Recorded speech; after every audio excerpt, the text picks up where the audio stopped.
how many times I've gone live. I think it's safe to say it's been a few hundred now. It's been like 2 years of going live on a pretty regular basis. But, anyways, I don't know if it's the title. We've got a few things to talk about. And I try to make it as succinct as possible if you don't know what's going on. Disclaimer right up front, if you can't handle somebody like rant and get emotional, and I don't mean you can't handle it every day, if you just don't want to deal with it today, this probably isn't going to be the stream for you. These are my thoughts, commentary, and I want to incite anything against anybody. We're just trying to start conversations here and feel a little bit less alone in this world that is slowly but surely going insane. Like, there's just so many things in this world. Every day it's something else. And I know a lot of it is by design to distract us because they don't want us to really, or I mean, maybe they do know eventually. I was watching Jimmy Dore about an hour ago, and he made some great points that, like, which other people have made. These ICE prisons, maybe they're not necessarily for immigrants. Maybe they're building these huge prisons to hold space for people. That's kind of funny. I said it like that, hold space. To put people who are dissidents when the shit really hits the fan, when people are really fed up with the system, when, you know, everything that's like right in front of our face. If you didn't know, it's election day, and Thomas Massie, I should know what district he's in, but it's record breaking for the amount of money in any race like it. He is going up against somebody who's funded by Israel, and it's just out in our faces. Like, anybody who's aware knows this is going on, but this is the most in our faces it's ever been. No, puppy, I'm not going to pet you right now because then you'll get in my face. No, bub, no, bubby. So if you are unaware of that, you should look into it. It's somebody, Trump, if you're interested, Trump like was really pushing this gain guy. Rocco, no. But what I put first in the title was Chud. It's short for Chud the Builder. I'm sorry. He will like literally hoist himself up in my lap and I can't get him off of me. That's why I'm ignoring him. Go down or I'm going to make you go to bed. Do you want to go to bed? That's what I thought. So Chud the Builder is an online influencer. I never got arrested. And it's the things people say about it. It's like, I know I'm not going to change anybody's mind, but every time a racist blows up on the internet and they raise a ton of money overnight, it's just like, I think that it shows the downfall of our country. This guy, if you don't know who he is, he's a provocateur. Hi, Gao, how are you? Here, buddy. So this guy named Chud the Builder recently was outside of a courthouse because he is already involved with the law after dining and dashing. There was like a $400 bill at a steakhouse. He does the same shit over and over. It's amazing how people seem to think that the freedom of speech, with it comes the freedom to be free from consequences of your speech. The freedom of free speech is to protect us from tyrannical governments. It's not to protect us from each other, be able to say whatever we want to say. This is so elementary. And I was saying this the other day, the other live I had 2 or so nights ago, where it's like people want to harp on how women have changed. Women are the bane of existence. They've done everything wrong. What about the way men act? And I know there are still good men. Okay, I'm married to one of them. But when it comes to this kind of behavior, to see anybody, and some of them are black, some of them are biracial people themselves, saying he's standing up for the freedom of speech and the freedom to protect ourselves, his stupid ass is going to get the freedom for us to protect ourselves taken away from all of us. Do you guys not understand how detrimental to the 2A people like him are to all of us? It's ridiculous. Anybody supports him. Anybody's sending money to him. I think it's great that the judge made his bail so high. I think it's great that the judge made it so he can't use donated money for his bail. If you... I really do sincerely wish we could draw a line and be like racist that support Chud the Builder. All you people that look at somebody that's not white like you automatically think disparaging thoughts about them. And I do believe it can go both ways. I wrote a paper on it in 9th grade that there is such thing as racism from black to white. There is such, like, we don't talk about this because, like, you know, I had my own experiences at the time. I understand people having a tribalistic mindset to a certain point. In big cities, we just gravitate towards neighborhoods where like people look more like us. You know, there's countries where they're homogenous. And I think deep down inside, some people genuinely want that. And I'm not trying to make excuses for hatred though. Then it's like, if you seriously can't stand being around anybody but people that look like you have not grown up. You are low IQ. It is dumb. It is unevolution. It is holding us back. America was so great because of the mixture of people. Diversity makes us stronger, just like in nature. The more diversity you have in the ecosystem, the better off everything in that ecosystem will be. And that's what America was for a little bit, for a little blip in time when we got over the like blatant racist slavery, not letting women vote and shit. You know, like where we had pretty much equal rights for the most part. Not that there aren't definitely some like systemic societal issues that still plague us, but it's just so interesting to me. Like, and I'm trying to explain, I'm a centrist. I do understand. I don't think it's right. And I'm not saying this was ever me, but I do understand people seeing certain statistics, it being able to manipulate them because you can lie with statistics any way you want to twist it, you will be able to. But I don't understand how anybody can spend decades of life on this earth in this country, in a country as diverse as even in small Kentucky towns. There's still people of all races. There's people from all over the world, even in rural Kentucky. Okay. And I understand the farther out east you get, the less so. But anyways, I don't understand how you could spend your life actually around people and still walk around thinking that they're all the same as the gangbangers in the ghetto. Let's be real. That's what some people seem to think about. And this man, Chud the Builder, walks up to people, calls them the N-word, and says, well, at first, a lot of the times he'll be like, do you believe in the freedom of speech? And most often somebody says yes or something to that effect. And then he starts saying the N-word. Well, why can't I say it? It's everything that's wrong with white men in America today and why you all get so much hate. And if you aren't one of those white men, you won't feel anything from that because you know you're not one of them. I'm not saying all white men, but this is why white men get stereotyped, is the cowards that a lot of them are. And this Chud the Builder guy, I just see him and that machismo, his girly hair. I'm sorry, so many of you are closeted and you need to learn, it's 2026, just be gay. Just be gay and stop torturing the rest of the people around you with your horrible, whatever you've got going on that suppressing your gayness is causing, because it's fine to be gay. There's this great channel I found, two guys and some land. I think these two guys that farm together, they're so cute. They're great. I was like, you couldn't tell outright at first. I was like, is he gay? Are they gay? I don't care. I'm just wondering. And then I clicked on the profile picture and it's like them kissing with a hat in front of the face. So I was like, okay. But anyways, I'm not, it comes off as making fun, just be gay. No, it's not making fun. It's totally serious. I see this man and I'm like, wow, I've been told my whole life by closeted and bisexual men that the most gay men are those big, muscly, the big burly type that you think are the last thing from gay. A lot of them are gay and that's fine. Just go be gay. And anybody that is idolizing somebody like Chud the Builder, and like, I automatically think like, once again, it's okay to have girly hair as a man, but I can't help but think this like is dredging up a lot of stuff that's like deep down inside. You all know I'm right. The internalized misogyny makes you hate women to a point where even if you're not full-on gay, born gay, I think a lot of them just prefer to be around men. They prefer the company of men. They're totally, whatever we've got going on in our emotions, I'd rather be the more emotionally intelligent gender than think that this is okay to walk around harassing people and that is a freedom of speech. He's going to get our Second Amendment rights affected because of the way anybody that acts like that is just furthering the divide. And also, oh my God, it's just like, I have my freaking garden list. The way he says, chimp out, he says this a lot to people. He'll say it over and over. I'm sorry.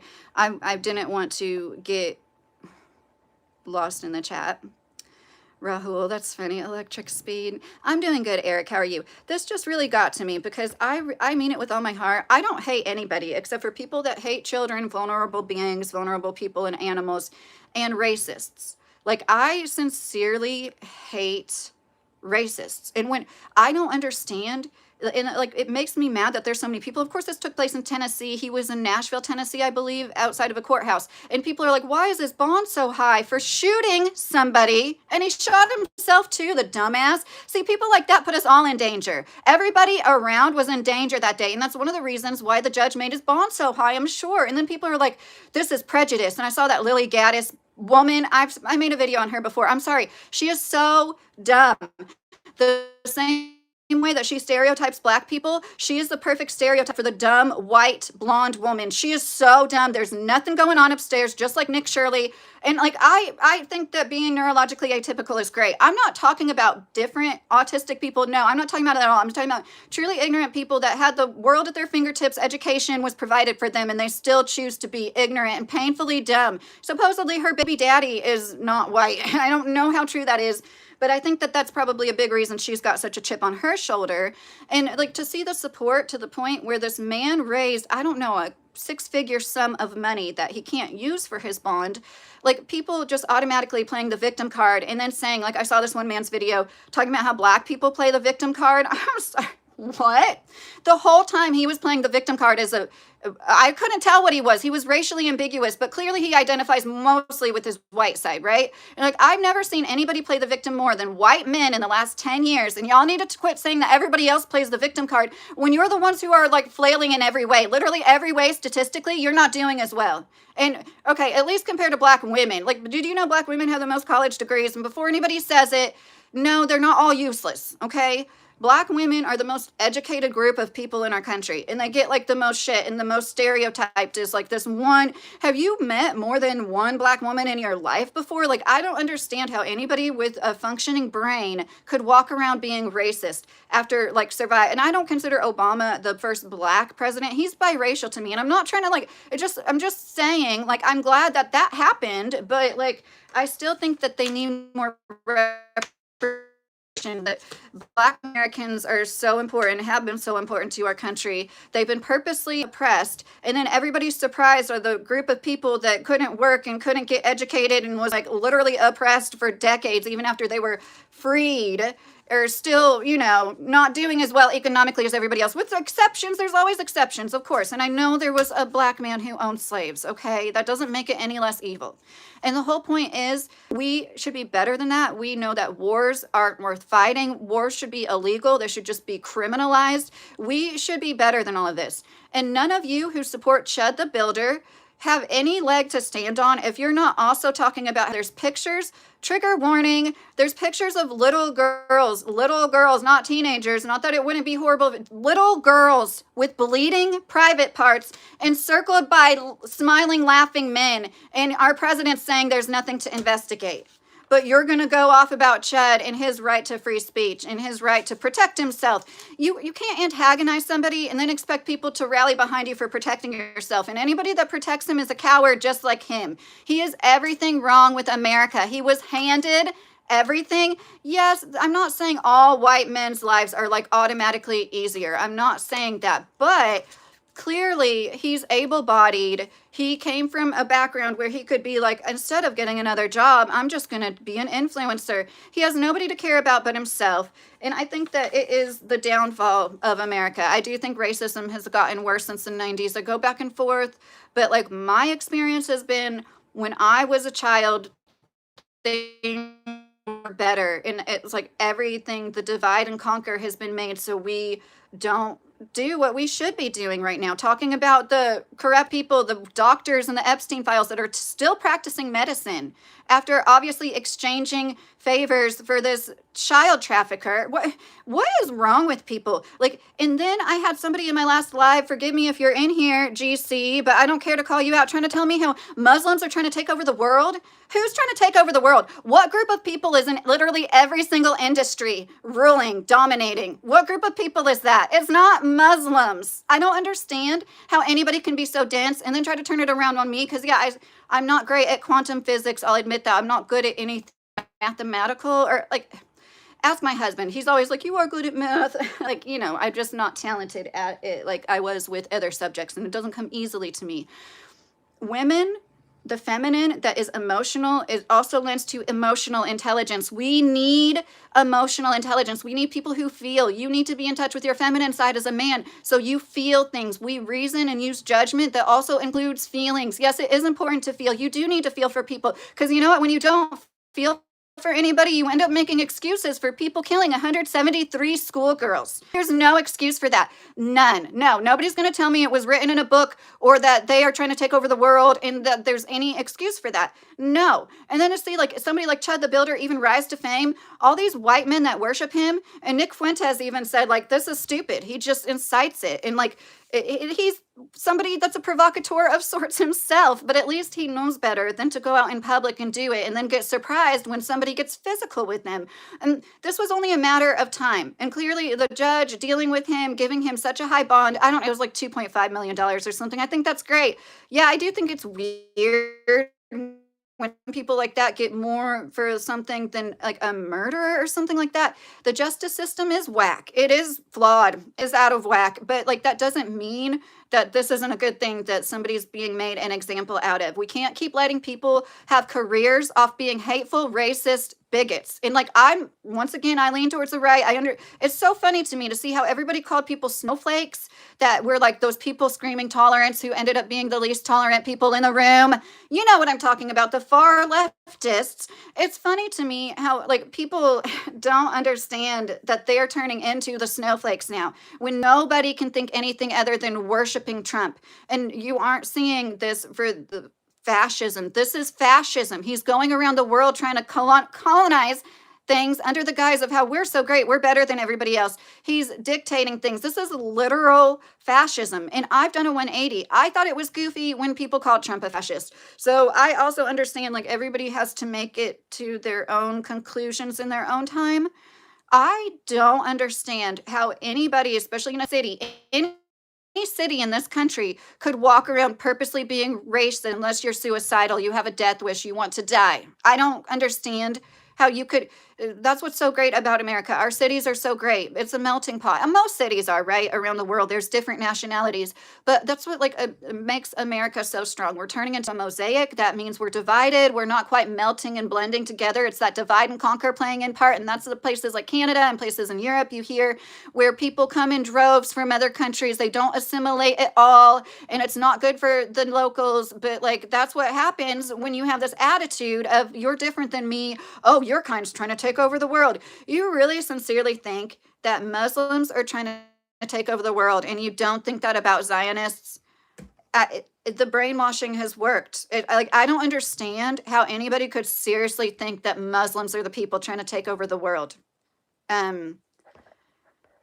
And I think I've said this like one time on my channel, it is what it is. I'd rather, if you support Israel, I'd rather you not even be here, honestly. If you support genocide and ethnic cleansing in the Middle East and Israel taking over, trying to, the whole Middle East, because of what was in the Bible, I don't want to keep talking about it on my channel because I feel like I don't want to lose my channel. But like, if you sincerely feel that, I'd rather not converse with you. And that makes me upset because I don't want to be like that. But that's where we've gotten. There's people trying to convince me I'm just being too emotional and I'm not giving Trump a chance, and Trump is playing 4D chess. And it's like, there's going to be shortages of food. Gas is already doubled. People are suffering. And if you're in a bubble and isolated, you're not one of those people who are suffering. Good for you, sincerely. But you need to understand most of your fellow Americans are behind on bills. They can't pay for food, all the food that they want. And now we're heading into like super hard times. If things don't get better by August, I saw an expert on Sabby Sabs. She's like my favorite. Sabby Sabs and Kim Iverson. Once again, the people who bring real truth. Think about it. I know there's men, but women, we tend to be the truth tellers. Who's out there really putting their asses on the line, like Candace Owens, even though I don't trust her 100%. She is out there saying shit nobody else will. It's like usually a woman, because we do care. We need people who care. And once again, you're in touch with your femininity as a man. That is like what people make fun of and say, simp, if you just like even care about somebody and act like a nurturing person with them. No, that's what makes you a good person. That's what makes my husband a good dad. He cares about his children. He was never afraid to show them that or like be vulnerable and gentle. That's what makes a strong man strong, because any man can go around beating his chest, just acting irate and crazy. And this guy, if you haven't seen it, don't waste your time unless you're truly interested. He seriously does the same thing over and over. And what I think is the most interesting part is that it audience, that so many people are willing to help him. And I really do wish we could just divide the country. And I'm talking about Chud the Builder, who was somebody who got, I just knew I was going to rant. And if you said a comment that I skipped, please let me know again if you want me to read it. But white people did like the Koreans did, Pavel said. I'm probably saying your name wrong. Well, it's always white people colonizing. That's what just gets me so much. Anybody who thinks Chud the Builder is great, you probably also worship Elon Musk, one of the dumbest babbling buffoons ever. Want to talk about a monkey, somebody who's simple-minded? Elon Musk is dumb as a box of rocks. Nobody else could call themselves an engineer after reading a few books. He can't speak. And then people are like, oh, he's so smart. His brain's moving 1,000,000 miles a minute. Anybody, you are racist. If he wasn't white, you wouldn't think that. And he is also an example of how if you are racist, you can only go so far as your IQ. No truly intellectual person is straight out racist, and he is. He grew up in apartheid South Africa. His grandparents moved to apartheid South Africa on purpose so they could be in a place where people were segregated from black people. It's like ingrained in him. And I know it's possible for people to come from backgrounds like that and not be racist, but let's be real. Chances are you were raised with it, because you have to have that instilled in you. You have to have somebody telling you. And like I said, black people can do it towards white people, okay? I do believe there's like a lot to be, racism is bad for everybody. You look at somebody, think something different of them because of the color of their skin. That's racism. That's my definition of racism. It's best to just not look at anybody and judge them by anything but their character. And I understand you can judge somebody's character somewhat by their appearance sometimes, but you always have to keep in mind, you never know what they're going through. They might have a medical issue or something mental going on, and they still could be a great, intelligent person, even if they don't look like it first appearances. And I just think that it's crazy in 2026 with the Epstein files, with pictures of people with children on their laps, little girls, and they're like redacting the men with the little girls on their laps in these famous French restaurants. We're all just tra-la-la going on like nothing ever happened. Well, that's what we should be mad about. And the fact that people would rather support somebody and get all riled up with him because they want to say the N-word every time they see a black person. It's like, how much hate do you have to have in your heart? You're like an NPC. You've been brainwashed to be an NPC of sorts, where all you do is walk around hating, looking at others, divide, and conquer. When if you really saw people like as Americans and felt like part of whatever you are, the working class, the owning class, notice the owning class, I'm sure, yeah, there's racist people. Look at Trump. But like, and I didn't think he was racist because I believed all the foo-foo stories I heard about him too, because I wanted to. I used to support Trump. I wanted him to win. I understand people coming from all sides. I thought he's from New York City. This is how naive, how could somebody from New York City be racist? Or they're less likely to be racist being from one of the biggest melting pots, which I do think there's some degree of truth to that. But when we can't fathom the way he was raised, we weren't raised in a bubble with daddy's money as a cushion our whole entire lives. And I'm woman enough to say if I was raised like that, maybe I wouldn't be a good person. Maybe I'd be a piece of shit person like Trump too. But that's one reason I'm glad I wasn't raised like that. And I didn't even know how poor I was till I got older and looked back on it, because I did have the most of what I needed, which was like a good family, people that cared about me, and my siblings. I have a sister that's only like 14 months older than me. So that was great to grow up with somebody that's like a built-in playmate. But anyways, there are things now going on that make me sad, that it's like you shouldn't have children unless you're stinking rich. And I don't blame that. I understand the mindset, but it makes me sad because it's like, okay, so now it's just going to be like the owning class having babies. Well, Muslims keep telling everyone they're trying to take over the world with Sharia, etc. Silver K, that is the extremists. If you're still in here, Silver K, I'm so sorry. That was so far up. I'm going to pay better attention to the chat, I promise. I'm not going to be on here much longer than like a half an hour more. So there's extremists in every religion. There's, incest and slavery in the Bible, but we know that people that believe in the Bible don't walk around practicing those things too. You know what I mean? And yes, of course there's extremists. There are people who are, I'm sorry, I'm going to make a video summing this up for anybody that doesn't know. We helped make the extremists. The UK in the 50s, they went in Iran and totally like toppled the regime they had, installed some people who were the terrorists. Before then, they were all wearing bell bottoms and bikinis. And then they got the extremists who think all women have to cover up to be in power. It's happened with us. Israel, believe it or not, they fund some of these groups. And then when you learn that and you're like, wow, this is horrible. I've said it before, you guys, I've been saying it for over a year. I have a copy of the Quran. It does creep me out, okay? I understand why people read it and, oh my God, they want to, because it's like every other page, something about unaliving unbelievers is brought up. And then people are like, you need to get another translation. I don't think it's the translation, guys. I think that's just the way the Quran is. I've known people in my life that were Muslims.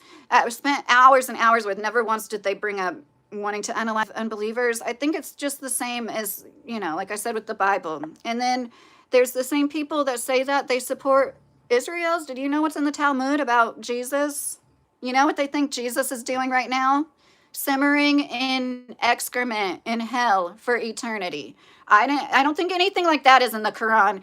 And Jesus is a prophet. And once again, I'm not a religious person because I think it's all made to oppress people. I think all these man-made religions have truth in them, and they're used to manipulate the masses and oppress people, particularly women. And also, like I said, I know when it came onto the scene, Christianity was actually a good thing for women when it was telling men to be nice to their wives.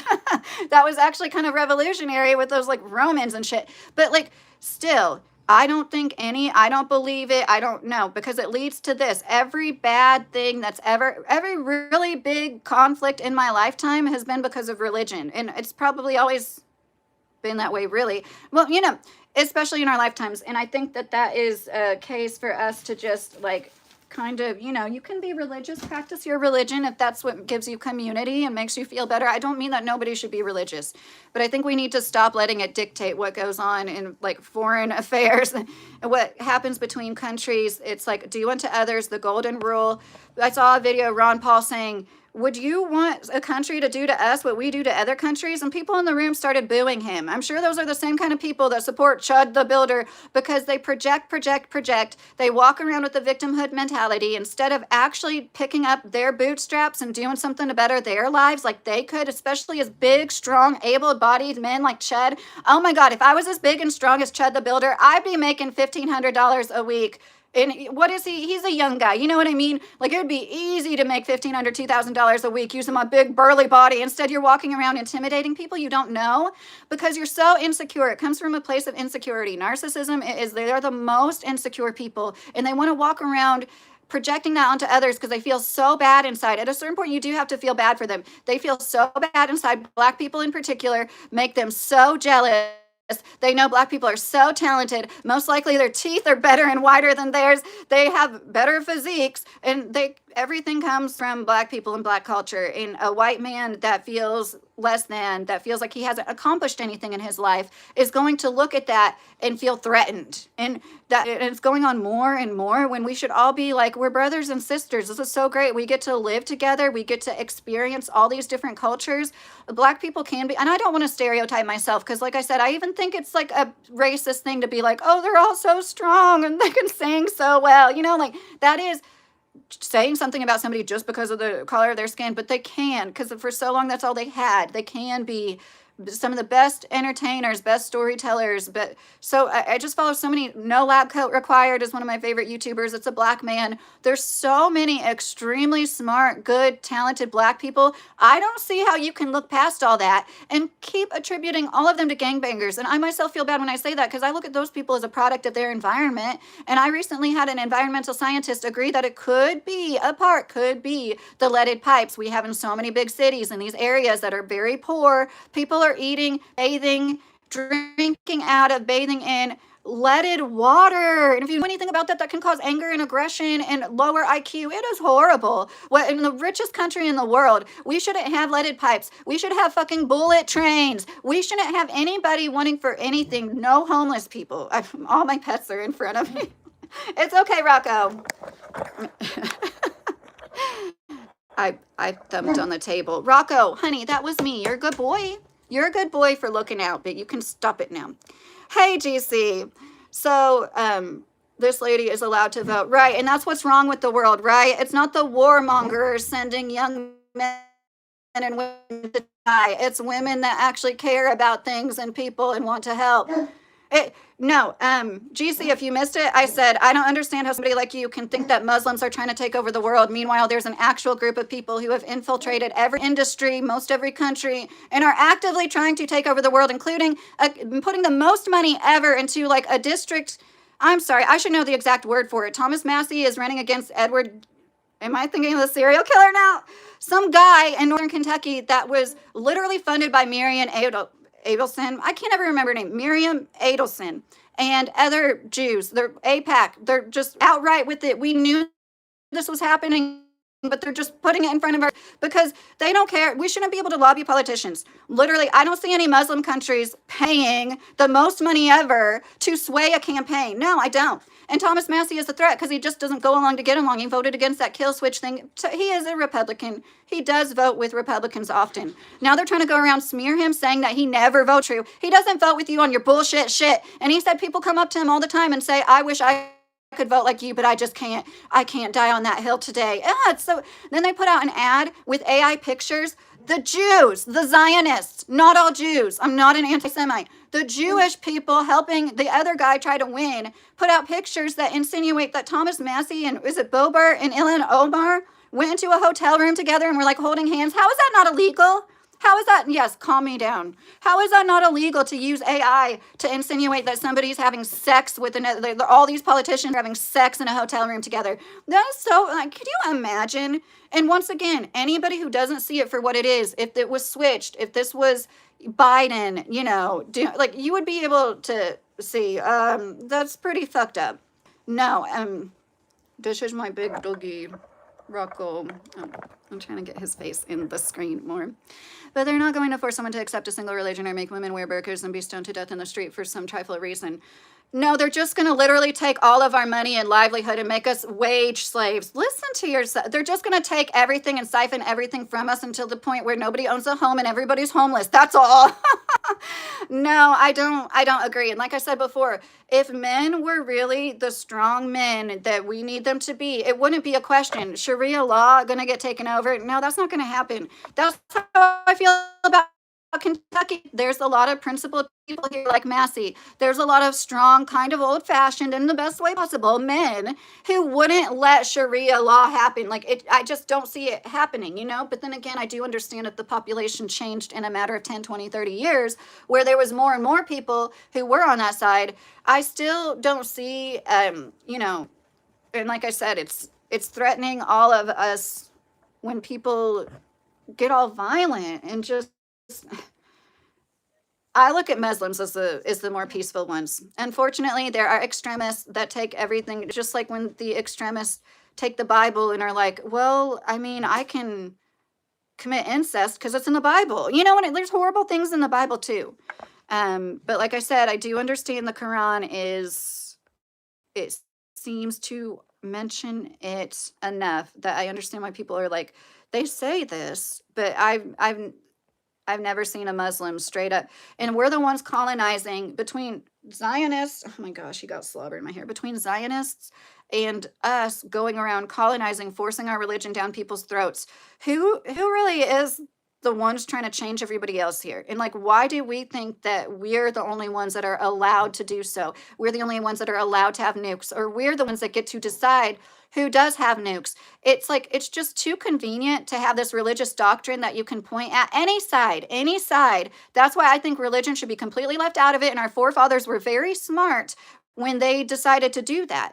And they even said that Thomas Jefferson was reading the Quran. And then, it could be argued he's just trying to understand people better. There's like Muslim pirates taking over ships and stuff like that. And they were trying to come up with that Treaty of Tripoli. I talked about this in a video that made it so like, hey, even though we're Christians mostly over here, we don't care about y'all being Muslims. We're cool with you being Muslims. And it's like, at no point was he like, wait, they're trying to take over the world and the Quran says this, and so we all need to be really careful about it. Meanwhile, who has been known to infiltrate? Who has been kicked out of country after country after country for doing the same vile shit? Who really thinks they're the chosen ones above all the other people on the earth? Who really sincerely thinks that? I don't think it's the Muslims. No, I don't. Because they're always like, somebody could convert. All you have to do is say that, like, 4 or 5 line thing and you're a Muslim. I'm sorry. I know it starts with an S. I forget the name of it. But like, and I'm not making fun of that. I think that religion can be a beautiful thing. There's good and bad. It's just like anything else in the universe. There's duality to it. It's good and bad. Clearly, we're in battle and physical. That's good versus evil. And you cannot convince me that the most evil people on the planet are Muslims any longer. No, you cannot. 911 was an inside job. That's more than obvious. No, I don't see how anybody can look past what Zionists are doing and say somebody else is trying to take over the world. Meanwhile, it seemed that triggering, and I'm going to keep my eye on this guy and not let them trigger me. We are friendly. I take that as advice, GC said. I don't know what you mean. This is how I look at it. When I go about my daily life, I focus on my life and my kids and my home. But it's all, whenever I think about anything outside of that, it's like, I can't believe we live in this world. I can't believe this is the beginning of World War III. I can't believe Trump, somebody that I did think might be different than the average career politician, somebody different than Kamala, married to a Jew. I'm sorry. I didn't want her to win. I'm still glad she didn't win. I don't think that she was the qualified candidate. No, I don't. I think that there's so many more qualified men. To get on here, like I said, I almost made a post, like, I'm going to rant. It's nice to get it off my chest. I don't want to make anybody else feel bad, but I don't want people to think that like I walk around like this all the time. It's the kind of thing I can't live down knowing that my tax dollars were used to kill 173 schoolgirls a mere, like 2 months ago. No, I can't. I'm not going to forget that. And I think that that is what you should do as a decent human being, is keep everybody in mind. I know people die every day, but this was not supposed to happen. I literally said he wasn't going to start any more forever wars. This is another forever war, guys. This isn't going to stop. And in my opinion, he's already lost. Sabby Sabs was just live with this guy. I forget his name. Really good video. And he was saying so much. And he's been in the military. He did bomb. He would like decide where to bomb because he knew how to hit a building to cause the most damage. That was his job. And then he said he went to Iraq and was looking at the places he decided to bomb. And then he realized they had moved everything. They thought they had like wiped out their facilities to build their own bombs. They had moved all underground. We're bombing empty buildings. This is a cradle. This is Persia, okay? They're the smartest people ever. I mean, I know Asians have a reputation for being quite book smart too, but like Persia, cradle of civilization, is where math came from, you guys. Sorry, mostly dumbass Americans aren't going to outsmart them. And it's like, it's the same thing. We're just using, and they're making money off these men that own the weapon contracts and the companies that make them. They don't care that we're dying. We're ants under their shoes to them. And it's just interesting for anybody to support a war. I really do think that that's something, hopefully in our lifetime, the next generation or two, is just like, it's either China or Russia or Muslims. Actually is. And that, I was just like, it's just amazing to me that I know you're not dumb, GC.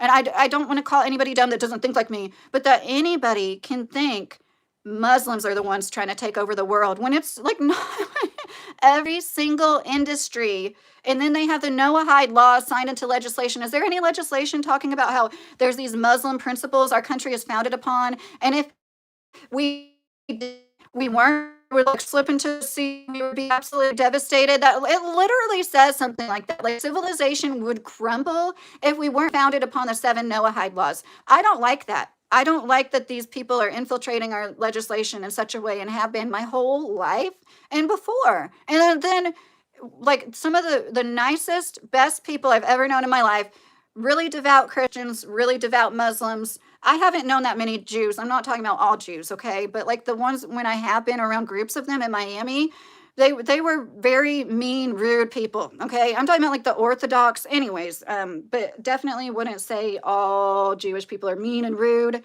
But I've always felt like that. If you think you're the chosen ones, and you have to like, your mother has to be Jewish, you have to like really be. And then there's changing DNA results, which can happen because of new findings. But I think that this is all really, oh my goodness, you're going to get slobbered in my hair, baby. Joe Friday, depletion dates, the old age and survivors insurance trust fund, which pays retirement benefits, is currently projected to be exhausted by 2032 or 2033 if combined with the disability insurance. Are you talking about the U.S.? Joe, you have to be talking about the U.S. Provide nonpartisan objective data on the budgetary and economic effects of immigration, which are often cited by both sides to support their arguments, Joe said. Tackle national debt, manage mandatory discretionary spending, and it has in recent times passed bipartisan bills aimed at limiting the annual deficit. I like your comments, Joe. Are you a bot? Bipartisan action and fiscal focus. The committee often works on legislation to tackle national debt, manage mandatory discretionary spending, and has in recent passed bipartisan bills. Okay, I'm sorry, I'm reading that all backwards. Isn't up to, you mean sane, rational people to keep it together and hold their ground from extremism, GC said. Are you saying it isn't or it is? Because the way you said that isn't it. I think that, like, you know, unfortunately, because egos are the way that they are, let's be real, it's an ego problem. Because if you don't have an ego, whatever your religion is, you don't feel the need to push it on other people, to put it above other people's belief systems and insist this is the way things should be. And that's, I'm sorry, I think that there's way more men that need ego deaths than women. When you go through all the changes a woman's body goes through every month, when you have to worry about bleeding on a chair when you sit down for a week out of the month, you get a little more humbled and like have some more ego deaths. No, absolutely not. I can't have my mastiff. Oh, I saw the funniest thing. Somebody said it's going to go from Chud the Builder to Chud the Bottom. I just thought about like Rocco pinning me down and then me having to but what she said has triggered a lot of people for and against the idea. I heard today AOC announced that one of her rallies with the North to take over the South for being unjust or something. Yeah, I can't get triggered by stuff like that. Oh, yeah, I saw that too, actually.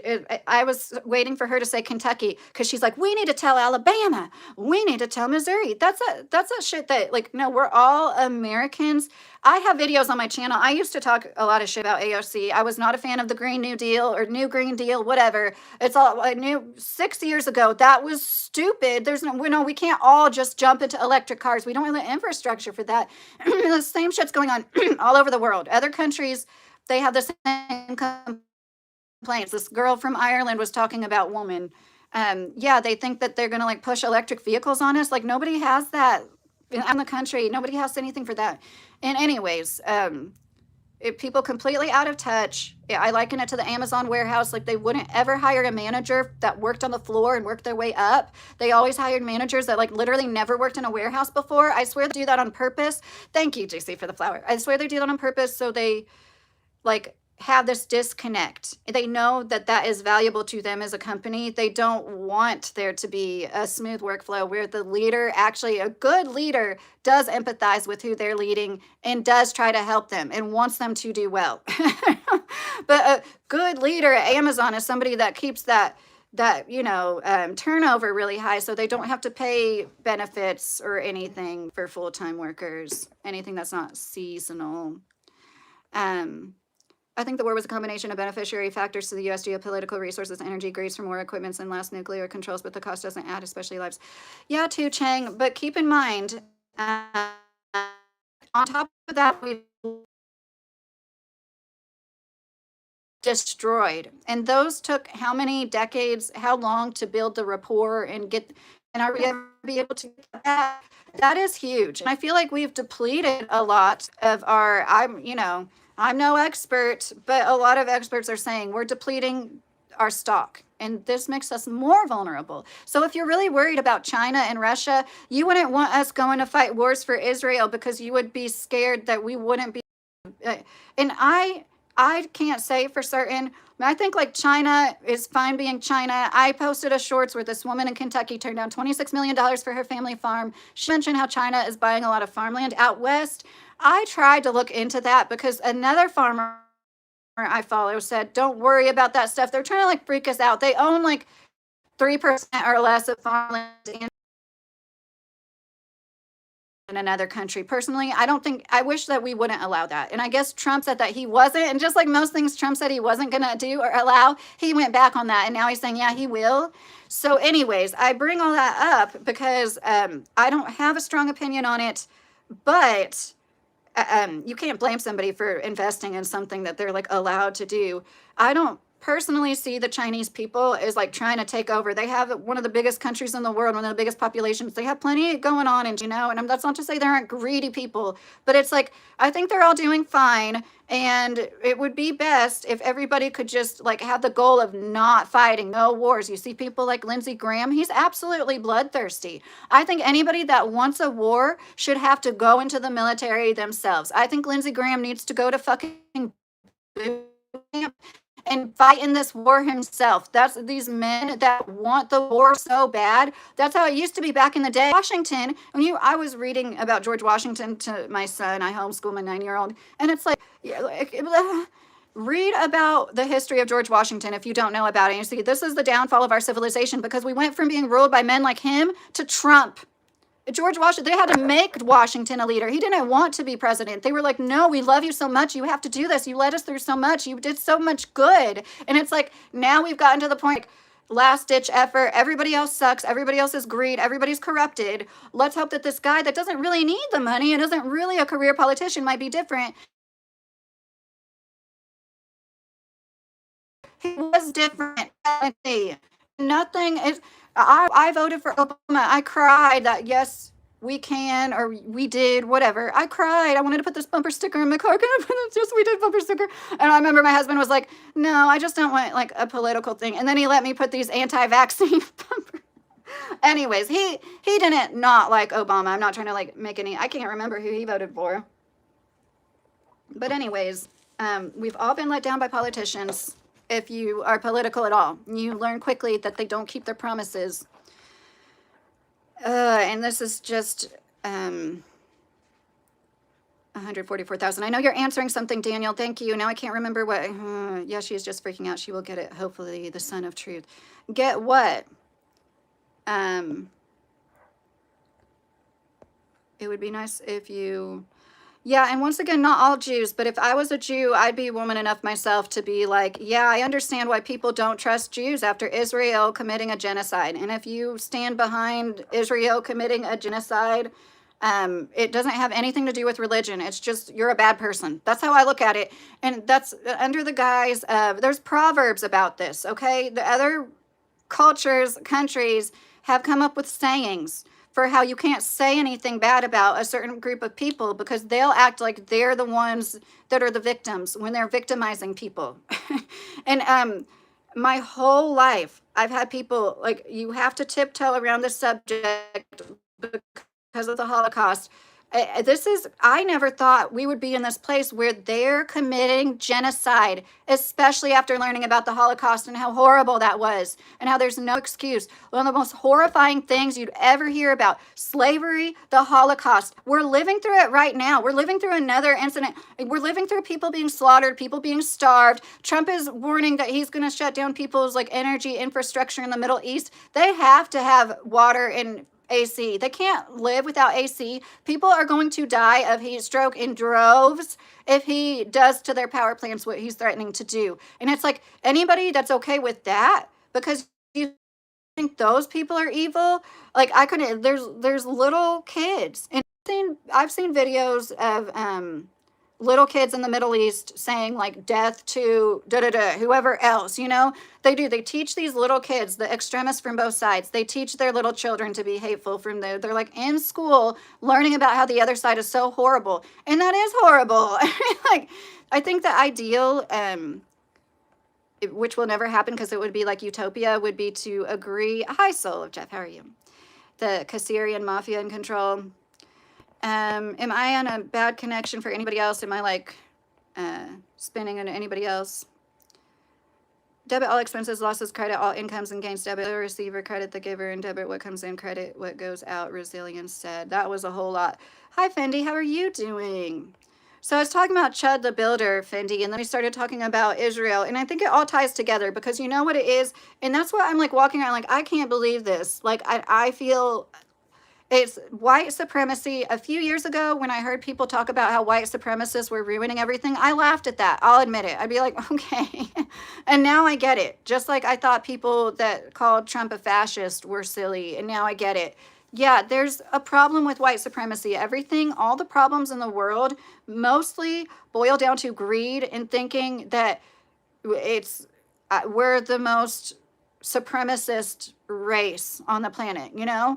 There isn't any other country. I don't see Australia. I don't see China. I don't see Russia buying out an election, literally spending more money on an election. Right today in Kentucky, Massie is running against somebody else. And the most money, I don't know how many millions of dollars has been put in against Massie, but there's another Republican that's being pushed really hard, and Trump is endorsing him. And it's like, right in front of our faces. This should be illegal. This is why we are up Schitt's Creek, and like we can tell people we don't want a data center, and they don't listen to their constituents, and they go ahead and they just, corporations run, another country runs our country. Like, that is, nothing makes sense of this world. There's more abundance than any of us need. I think that it's not overpopulated. Honestly, we could provide for everybody that's here and then some. Nobody should have to want for any basic necessity. We really genuinely could. And the only reason why things are as bad as they are is because so many people are stuck on not evolving. Oh, hey, Gloom. And insisting on this fight that they're never going to win, when if you just focused on self-improvement and helping your community, everybody would be better off significantly. And instead, we're going to focus on things like Chud the Builder, when once again, we've got Epstein files, pictures of little girls with bloody private parts with men surrounding them. Nobody's been arrested but Epstein and Maxwell. Make it make sense. The Talmud has some dodgy ideas about the smalls as well, Silver K said. I just subscribed and will follow you. Are very fair and balanced too, Chang said. I try to be. And of course, we're all going to think different things about some things sometimes. But I feel very, very strongly about this. Yes, I do. I don't want it to be a focal point of my channel because I don't want to get kicked off YouTube. But like, I can't not say, if you really think Muslims are the ones trying to take over the world, you should really take a step back and reconsider who is actually infiltrating literally every industry, and who has been kicked out of hundreds of countries over thousands of years because they have the same playbook and they're trying to play it out here. They infiltrate. They try to influence people as much as they can. They like making you practice their beliefs, like routine infant circumcision, in my opinion. Some of them, just like there's Baptists and Methodists and Catholics, you know, all sorts of different kinds of Christians with different little belief systems. There are some Zionist Jew people who think the more people do what they do, like even if you don't believe in it, like that's why I believe that person was influencing Charlie to practice the Sabbath and not do anything on a Saturday. They won't even press a button on an elevator on a Saturday. And I want to be respectful of all religious beliefs. I'm just saying, like, that's how extreme they are. But like, they don't care if you yourself aren't Jewish. If they cannot want to press a button all day Saturday, that is hastening their Messiah returning and like the end of the world happening and everything, you know. Because keep in mind, I'm pretty sure these are the same people that believe Jesus is boiling in excrement all of eternity. But we're supposed to believe that the Muslims are trying to take over. Thank you for your honesty, neutral, and especially caring attitude towards the whole thing, wars, economy, geopolitical thesis, and sympathetic towards victims, both civilians and military personnel. Oh, Tu Cheng, you don't have to thank me. That's really, the bar is so low. You know what I mean? I think that's just being a good human and doing unto others. That's how I have 3 sons, my older 2 sons. I'm not just saying this. They make me so proud. Like, I know I did right. So great. And I've been told about other people. I'm not the only person that thinks that. And it's like, doing unto others is huge. And letting people know when they're children, you know, like, we don't wait until you see an empathy problem. You teach that shit to them as soon as they're mobile, even before you're reading books and stuff to them and explaining to them. Like, everybody comes from different backgrounds. And like, could you imagine, and like, tell them before they're bullied, just so you know, if somebody says something mean to you, usually that bully is being bullied at home, and that's really quite sad, you know, like things that really like lay the ground should be happening, which is community. The best communities are with people that care about each other and are full of empathy. And I'm so sorry. Once again, I'm in the chat now. Please, if you said something you want me to read, or you want me to read the activity of everything you wrote, will you let me know in the chat? I am going to read it. What about genocide of Jews just said? Hold on, I need to close my door. I think somebody's home. Well, I think all genocides are horrible, of course. And it was horrible. Like I said, the Holocaust, the most horrifying, and I think it was good. I'm not saying this like they shouldn't do this. The most horrifying things I ever learned. Oh, now they're taking Roots. The book Roots that taught everybody about slavery for decades, they're taking that out of certain school systems, I think in Tennessee. Are you kidding me?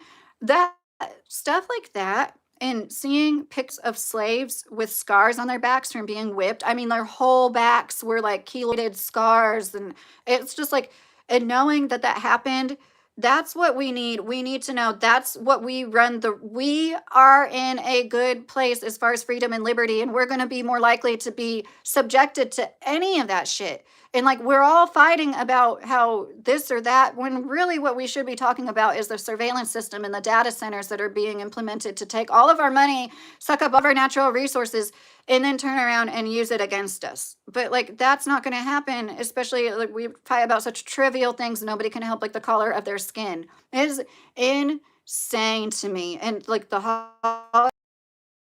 too. That's how, like, if you're born into a religion, you can't help that you were born into that religion. Yeah, I don't understand how people don't. I have you never people never. I could have been born in a third world country, like you, wherever you were born, you could have been born somewhere else. Have you ever thought I could have? What if you were born to a millionaire? What kind of life? What kind of a person would you be in that circumstances? Like to not have the empathy that like people can't help where they're born, and if we literally treated, I might be nice. I think Muslims are more due unto others than Christians are. And that was kind of proven with the social experiment where the girl was calling, asking for formula. I'm sorry, I call women girls too much. The woman was calling, asking for formula. Every single Islamic mosque said yes, and most Christian churches said no.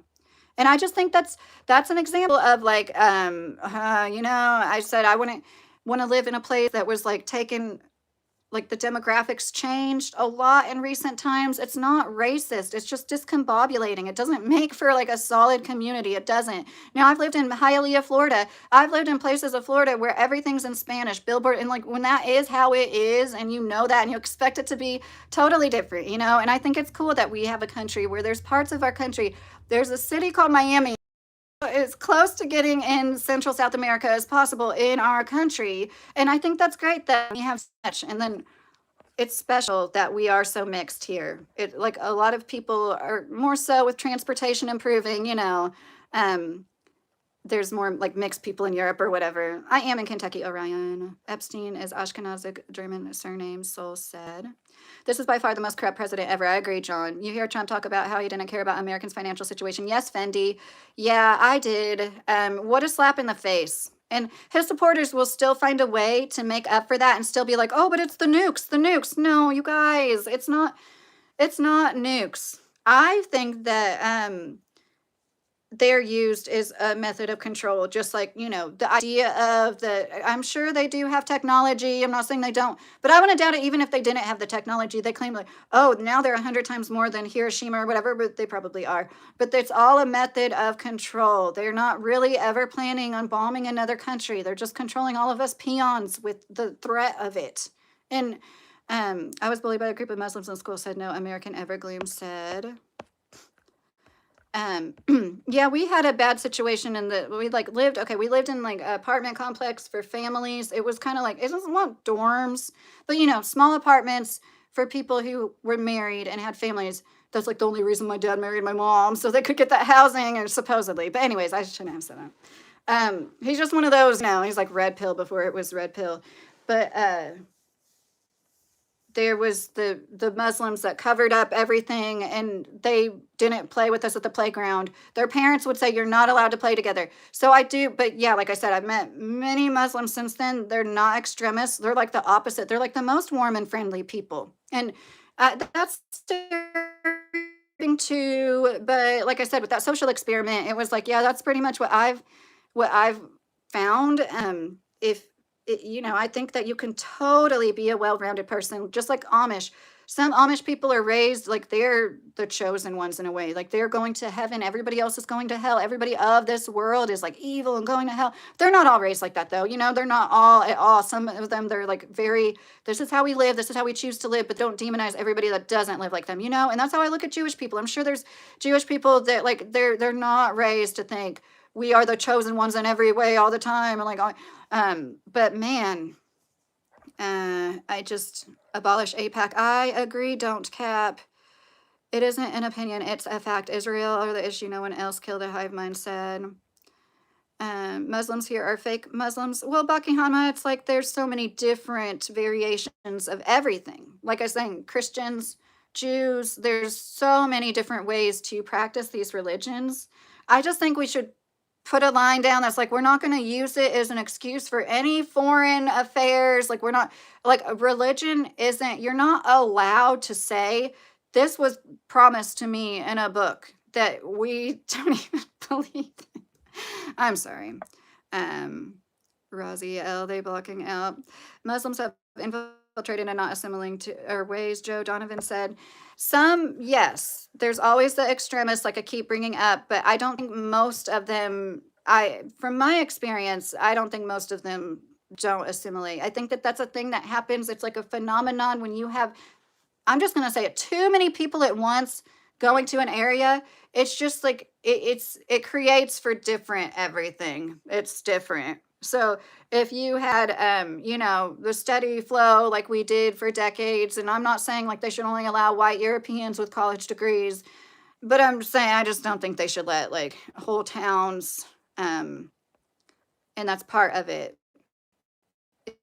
And it is important to keep in mind, like, it's not a racist thing. It's just better for everybody in the community to have better assimilation, It makes perfect sense. There's a cover up on the Epstein files, money and power, no stickers, recruit people that will cover for them. Yes, that's why I just, when I'm thinking about all of this, I'm like, I can't believe that this is our world, and what can you do? Like, I don't expect anybody that does support Trump to do anything differently. I don't see how, I know I'm sounding like a know-it-all. It was that Chud the Builder that really made me mad. And I was like listening to videos about it, and I was like, oh my God, I can't. Once again, Tennessee, right by Kentucky. Hi, Oman. It's a government versus the people. Everyone wants to make it a left versus right. It's just a ploy to make us fight each other. I agree, meh. I totally agree. Every country had slaves in the past. Even English white women were captured and taken abroad in slavery once. Yes, Silver K, you are right. And that is a good point to make. Like, even, Irish people were enslaved, or some of them. And I do understand your point. But it's like we still can't. That doesn't make what happened in our country 250 years ago any less worse, or 200 years ago. You know what I mean? But I also don't think like people have to pay for the sins of their fathers necessarily. I just think it's important to take into account. No, Trump is attacking so many of our institutions. Our democracy is in danger. You're tripping, Michelle said. Well, I agree with you, Michelle. Hi, Mode. How are you? How do I gain respect from the blacks? Lassie said. I would be happier being born to rich parents, Big L1 said. Yeah, I understand that. I think everybody, if you just like are a decent person, because I know do unto others, if you're like a masochist or a sadist, that's not going to mean as much to you. But if you're like an even keeled, good person, doing unto others is always, And I know that was a troll comment saying, get the blacks, but religion's all same, just packaged differently. Soul said, I agree. Florida got some baddies. Yeah, underboss. There are lots of beautiful women there. Everybody brings up one point or another concerning slavery. Nobody brings up the point that the Constitution of the United States of America is the one thing that made the most progress on ending it, GC said. Well, you just did. That is a good point. And I am proud that there was always Americans. Once again, it was rich business owners. So the richest people that had the biggest plantations were the ones that had slaves, And like they've still... I saw something I never verified, but it was like, if there was like, I don't know what, like 36,000 slaves, then within 20 years, there was like 36,000 people imprisoned in the prison system, which was started not long after that. And I always thought that was interesting. Like, they basically, like, and if you're not imprisoned in incarceration, you are a wage slave. And that's what they've done. And I don't want to downplay slavery and be like, we're all slaves, like the people that got lashed on the back 100 times. No. But it is the same system. It is. You're always indebted, or like the crop sharing was a thing that white people did it too, where they'd give them a little piece of land and be like, you farm this land and then you'll pay it off. And they didn't really pay it off because it was always something, And that's basically what they've got going on here. Nicola says Allah is the greatest. See, I just think, and I do want to say this because I feel like I've been so negative. Anybody who feels inspired by God and feels like they have a relationship with God, I think that's great. And like whatever you believe in, we believe in the same thing. That's how I look at it. And I don't mean that in like a condescending way. I mean that in a very open-minded, where billions of people, we're going to have different beliefs. And if you believe in a higher power, you feel inspired to be better because of a book. Like I I don't think you've known many Muslims if you really do think they all walk around thinking that everybody should be killed that doesn't believe in the Quran. I really don't think you know enough of them. And it's important to be able to, I feel like I've had the most conversations with Muslims of any person. But like I said, I'm not trying to say like I'm out there talking to 100 people a day. They are very open-minded. They are not going to shove it down your throat. They're not going to tell you the same as a Christian, well, that you're going to burn in hell forever if you don't say this right now. Like, and not all Christians do that either, but there's definitely a lot more of them that do that. And like, I can appreciate there's something about Muslims and a good Christian that's like you want to be in their presence. They're just good people that make you want to be a better person yourself. Trump had over 3,000 stock trade while in office, Richard said. In case you want to argue the point, equal rights, it took a while for it to be complete, but it is now complete. This country and many other amendments supported that. Yes, I agree. We do like legally have equal rights, but there's still a lot to be said about like systemic. Joe said, bye. After Muslims want to assimilate, what do you think about that? Muslims should assimilate or go back to their country. They want to remove Catholicism from our country. Too much rambling. Joe, you're the one that was rambling, man. Gosh. But yeah, I mean, you can think that all you want. I think that religion is just egotistical, and anybody that thinks this is the only way, you're part of the problem, and they come from all religions. I went and saw the Dalai Lama speak with a friend years ago, the same one that like stuck his tongue out and asked a kid to suck on it. It was such a beautiful experience. It was such a great day. I'll never forget that day. Me and her, she's a preacher's daughter. Not that that matters, but I'm just saying we're both like pretty open-minded spiritual people that believe in God. It was such a great experience to be in a room. Some of the best experiences I had were like that. A big, huge church in Fort Lauderdale for Christmas. Everybody had a candle, and they started at one point, and I'm going to cry, and lit the candle, and everybody lit each other's candles, and the way that it was like a stadium lit up, that was so special. And that's what's like, if people had moments like that with other people, it doesn't matter what the color of their skins were. Skin. When somebody's stuck on the side of the road in Kentucky, nobody checks to see what religion they are, what party they voted for, anything like that. They just help. And that's like what would be ideal. If everybody, like in a way, like that Chud the Builder guy, like I feel for him. He pisses me off because I think he's a coward, and I think he represents a lot of what people think a lot of men in Kentucky and Tennessee are like, and they're not. But it really is like, look at that, like as an innocent baby. Something happened to him that made him feel like in this land of opportunity with his able-bodied, big, strong body, he doesn't got to bleed a week a month. I'm sorry, if you have an able-bodied as a man, you don't have as many excuses. You don't. But then they seem to be the ones that are like playing the victim the most. There's always some big, strong, muscly man. Like, go move some rocks or something, man. Go build something with your muscles. Go drain the oil and change the oil or something. It just like, wow. That's why the birth rate is plummeting, as well as I think the marriage rate, it's like steady going down a little. But anyways, I don't want to, I know that comes off as misandrous. The same thing with women. Women aren't as good as we could be, and it's not all of our fault when we've been raised in an environment and said that, brainwashed with the same things over and over again. Oh, Michelle, I remember you. Silver K, there's never been any evidence of any God or any afterlife. Michelle likes to say that. Assimilate, they want to be separate. Silver K said, some do. I've worked with Muslims that definitely were just as American as anybody else. Damn, she fires me up. Look, I'm the number one commenter. I'm going to get to the vaccine. No, that's okay, GC said. Hold on, you don't mean that in a dirty way, right? I'm sorry. Perez, professional relationship with God would be just another job. Fat, I honestly think anybody that believes in God in the 21st century hasn't actually read the Old Testament in its entirety. I look at God as, Richard, thank you for subscribing. I hope you don't unsubscribe describe. I know I'm all over the place, but I talk about gardening in my edited videos. So, fat, I look at God as like energy, you know? I think that we don't have just like one soul that always remains. I think like our souls can like fracture. I think that there's things that our human minds can't. And I'm not saying for certain. I think that we can't comprehend the real nature of our energy. Hi, Eli. How are you? Good morning, Dannon. They didn't experience chattel slavery, Richard said. Yes, Richard, yes. When I was, I know how horrible, I don't know who you mean by they, but like, I can't stress enough when I say that we're like wage slaves. I feel bad using the word slave because we don't know what it's like to have, oh, Grandpa. Thank you, Grandpa. God's real. He's sitting next to me. Oh. So I know what it's like. Now you made me lose my train of thought. That's so generous of you. Thank you. That really means a lot.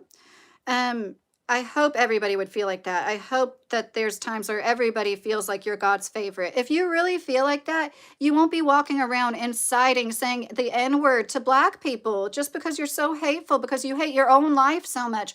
I love my life so much. I couldn't imagine just going and like hating people. And I think that's the point. And it really is sad. It's sad that he's got nothing that fulfills him and makes him feel, like I said, like there's so many good men here on YouTube that do work, they do build, they restore furniture, they just like do lawn work for people for free for the content. And you know what, I know you guys know what I'm talking about. There's so many good men that work hard.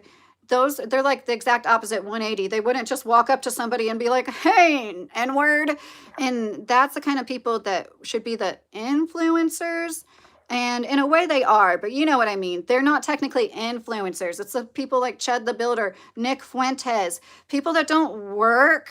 I believe we're all supposed to like toil in the sun, not just men, but women too. And it's like, if you don't grind for your money and you've never worked beside in a team and like been on a team with somebody and worked, that's one reason why I couldn't be racist. I worked in Fort Lauderdale and Miami for a few years. I've worked with so many Black people from like, Haiti, from different islands, and like just Black Americans. Like I kind of imagine thinking, wanting to go up to one of them and just like be mean to them. There are many interesting details in the progress of getting away from slavery. We are facing other atrocities today, such as you are mentioning, that need to be addressed by the vote of the people, GC said. Right, and it's because people are like so distracted. Pikachu, because to be fair, they did conquest where they conquered North Africa and other Muslim countries.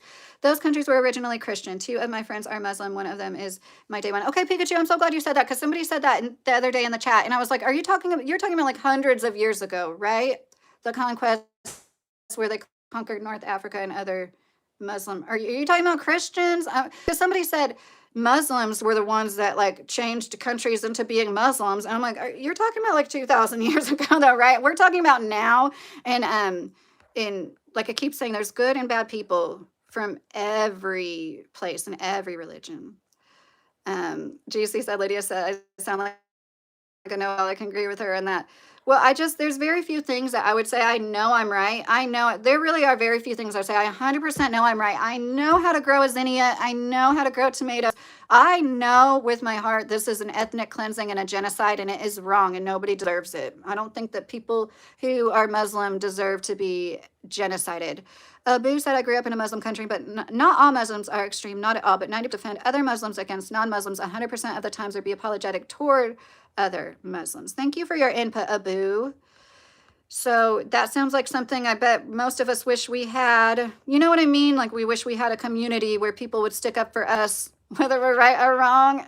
The calendar has been found in the scriptures. Study the calendar with Tim and Charlene. Look for the Exodus 12 through 19 study, Dannon said. I'm going to read your other comments because I don't know if I missed something. Study the calendar with Tim and Charlene. Trust me, you will love this study. Okay, well, I took a screenshot, so I will look that up. Half the time I look up stuff, I can't find much, but I do look up the stuff you guys tell me to. Study the calendar. Oh, I already read that.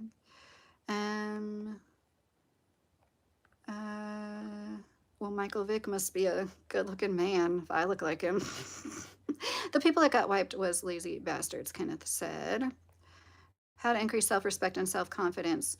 You need to set goals and accomplish them. It could be small, it could be big. You just always have to have a goal and work towards something. And I think everybody, has a purpose. And of course, the more you have your purpose in mind while you're setting your goals and accomplishing them, nothing else matters. Like, I might seem worked up about this, but it's like when you know you're on the right track and you're doing what you're supposed to be doing with your life, like you won't get as mad at other people. Like I said, I know I was worked up. This Chud the Builder guy, he's everything wrong with American men, with racist American white supremacist men. They're dragging us all down with them. They're why women are dying from having miscarriages and not being able to get a DNC. There's extreme like infighting, and on top of like it's just so much divide. And like that's good leaders bring people together. If men, which I once again I don't want to come up with all men are natural leaders. I don't think that you should have that put on your back just as a man. But let's be real, most people would say men are the more natural leaders than women overall in most situations, not always. I've had some great supervisors and bosses that were women that, managed, honestly, they were better. But anyways, sorry. A good leader wants the best for everybody around him. A good leader isn't just going out to get as much money in his bank account, stack as many dollars and digits in his bank account, even though he already has more money than him or generations of his family will ever need to live off. They could just live off the interest of what they have at this point. And a good and ethically sound person would be like that at a certain point. They'd be like, okay, we have enough money now. I'm just gonna like give out everything else I have. Could you imagine if once a month us people, the racist people that give like $1 million to people like Shiloh Hendricks and Chud the Builder, could you imagine if they made good people millionaires? Like give me $1 million. I will do good things with it, And then like we can raise 6 figures or $1 million for somebody that is like angry and saying things that we wish we had the nerve to say to people we don't know. That is so messed up. That is like talk about a sign of the times. In the way people were complaining about how high his bail was. Christianity existed way before Islam came about, Mr. Good said. Grandpa, thank you for super chatting and supporting the channel. Carrie said, hey, Mr. Carrie, I thought I saw you. I didn't say hi. How are you? God bless your faith, Grandpa G said. If you haven't, thank you, Mr. Carey. I've studied history and Catholicism and a lot of other things. Feel free to ask me anything, Pikachu said. Well, I hope you subscribed. It'd be nice to have you in more chats. Pierre, the tendency to downplay the severity of slavery and generational trauma often stems from psychological, social, and cultural defense mechanisms rather than overt malice. Yeah, Richard, I hear what you're saying. It's like cognitive dissonance. You don't really want to admit, because it is horrible. It is soul crushing, and it should be. It should be fucking horrible. It's just like seeing places where the Underground Railroad was, and just to think about people going through all that, and people risking their lives to help people get their freedom. It's just like, wow, that's what America is all about. That is the America that makes me proud to be an American, and that kind of attitude that was always here. There was always people in Kentucky that were against slavery. Like I mentioned, there was a Newport. I don't know if it's Kentucky side. I'm pretty sure it's Kentucky. There's a general store, and they didn't sell anything from any plantations that had slaves. That's how they voted with their dollar, in a sense, or helped other people vote with their dollars. And there's always been people, and I'm sure a lot of them were good Christians, right? That were like, you know what? I want to say I saw something that said they didn't let slaves have Bibles, or they didn't let them have the Bibles in their entirety, because they knew the Bible basically says like we are all created equal. And I know there's some fucked up shit, and I know what Mormons think about black people before anybody does anything about it, but I don't think there's anything like that in the actual Bible about black skin. Thank you for the nice compliment. Sure, but Muhammad said God said to kill who ain't whatnot. But sure, he did good, but he was like spreading propaganda, and people actually believed either out of fear or without knowledge. Not all Muslims are bad, but back then, yes, they were, Pikachu said. Thank you for your input, Pikachu. Yes, and I mean it. Like, I bet there's probably one person maybe that would back me up on this. I've said it in my lives before. It actually, honestly, it fell off my bookshelf, and I was like, where did it go? I was just looking at it the other day. See, I talked about this before and been like, I've read a few holy books. I read the Bhagavad Gita. That's Hindu.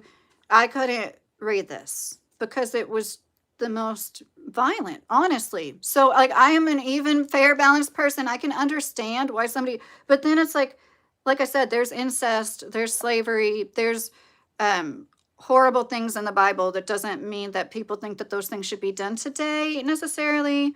And I do think that, like I said, there's this Penguin classic. Somebody was like, you need to get a different version. I'm like, I don't know. Scorpion or Sub-Zero. Scorpion.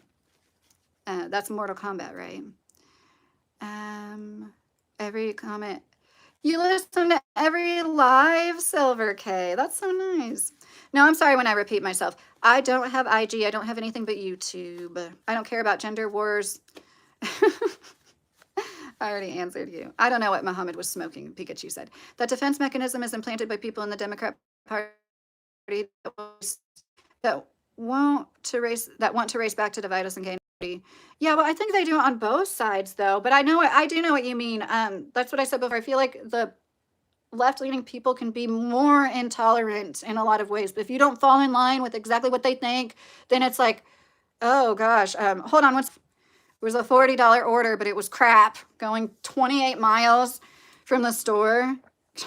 $48, but I'll spend $8 at least on gas and then just these gig apps. I was just saying it to my husband earlier. I'm like, I'm sorry. I'm so like, I do feel for addicts, but you just know there's crackheads out there that take any order because they need $20 for a crack rock, and it's obvious, and it fucks it up for the rest of us. And if everybody could put their foot down and be like, don't take orders that are less than X amount, like per dollar per item or whatever, we would all make more money. They can pay us all way more. Instacart and Walmart, they could be paying us $40, $50, $60 a pop for sure. And it's like, I had to go down a gravel road for 3 miles the other day. I was so annoyed. I was in a car that's like got the worst tires, the tires that need to be replaced sooner on it.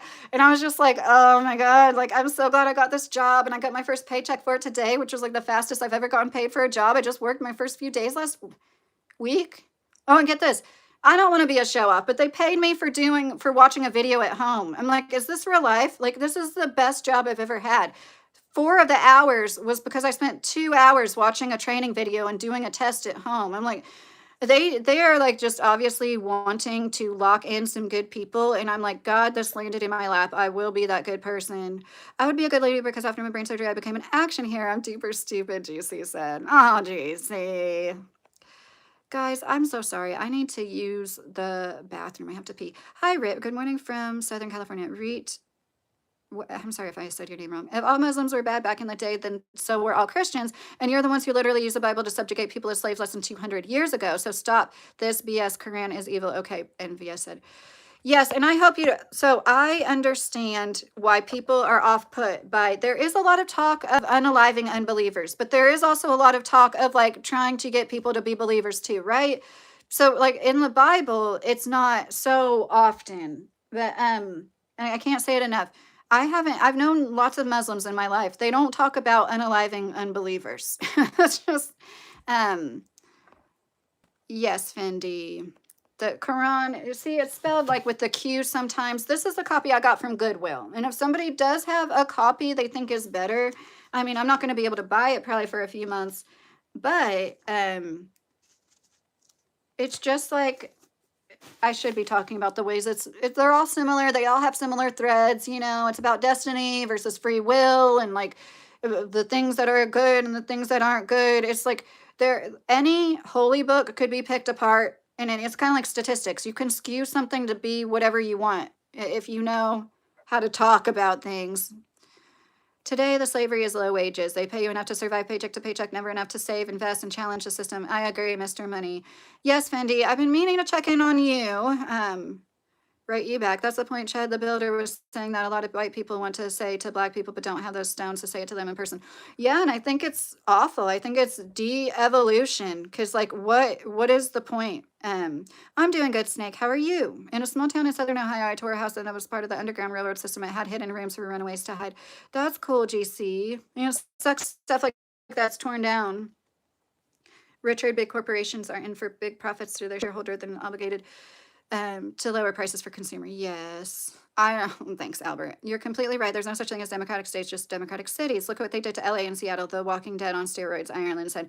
I know, that's part of why I don't see, like, none of them are doing anything for anybody. You know what I mean? And like, I do think healthcare should be a human right, but they just can't get their shit together to make a system that's actually sustainable. They need to revamp the whole system, stop letting hospitals charge like $50 for one aspirin, $500 for a bag of saline, stuff like that. Like if they really got serious in dental care, oh my gosh, we need to have regulations on what they can charge for certain things. And but you know, sad world with you. Oh, Keith, how are you doing? Okay, I really do need to go pee, but I'm not going to be on here that much longer. So if you don't want to wait for me to use the restroom, I understand. Um, Shariah. I don't know if I'm saying. I'm pro humanity for sure, G Saki. I've been talking about that a lot in this chat. I've been talking about it for most of it. Definitely against the.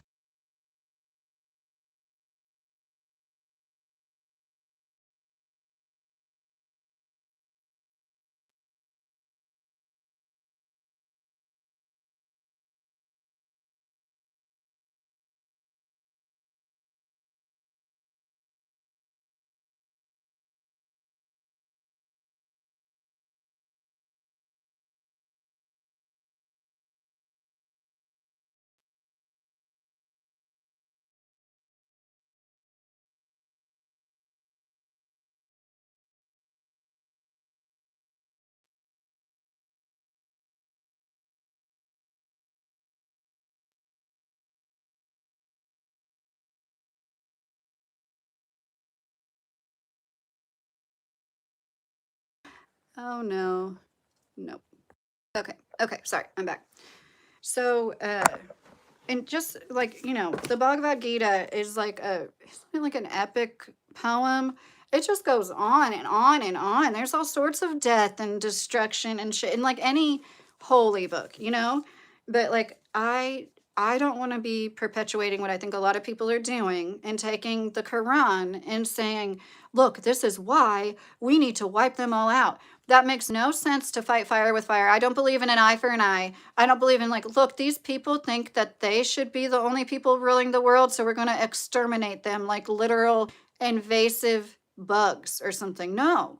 And this was something I haven't read yet, the Tibetan Book of the Dead, which, if you don't know, Buddhists don't, they have a lot of what they like consider their like scripture. They don't have like one holy book. This is just known as the classic of Buddhist wisdom and religious thought, composed in the 8th century. It is intended to prepare the soul for the trials and transformations of the afterworld. Anybody who's racist and thinks that Chud the Builder is a-okay, I think they need to like start reading some books. I think they need to like get off the internet and start focusing on, in a way, selfish. Like you really need enough to self-actualize. This is a great book that's about the boy traveling in the Middle East with this herd of sheep. One of them, I love this book. I like, gave it to my nephews when they turned 18. Yeah, I made my kids read it. I'm like, I think I made them. Yeah, of course I made them read. I read it with them. Such a good book. The story, dazzling in its powerful simplicity and inspiring wisdom, is about an Andalusian shepherd boy named Santiago who travels from his homeland in Spain to the Egyptian desert, buried in the pyramids. Along the way, he meets a gypsy woman. Okay, I guess I was a little wrong about where we're set. A man who calls himself a king, an alchemist, all of whom point Santiago to the direction of his quest. No one knows what the treasure is or if Santiago will be able to surmount the obstacles along the way. But what starts as a journey to find worldly goods turns into a discovery of the treasures found within. Lush, evocative, and deeply humane, the story of Santiago is an eternal testament to the transforming power of our dreams and the importance of listening to our hearts.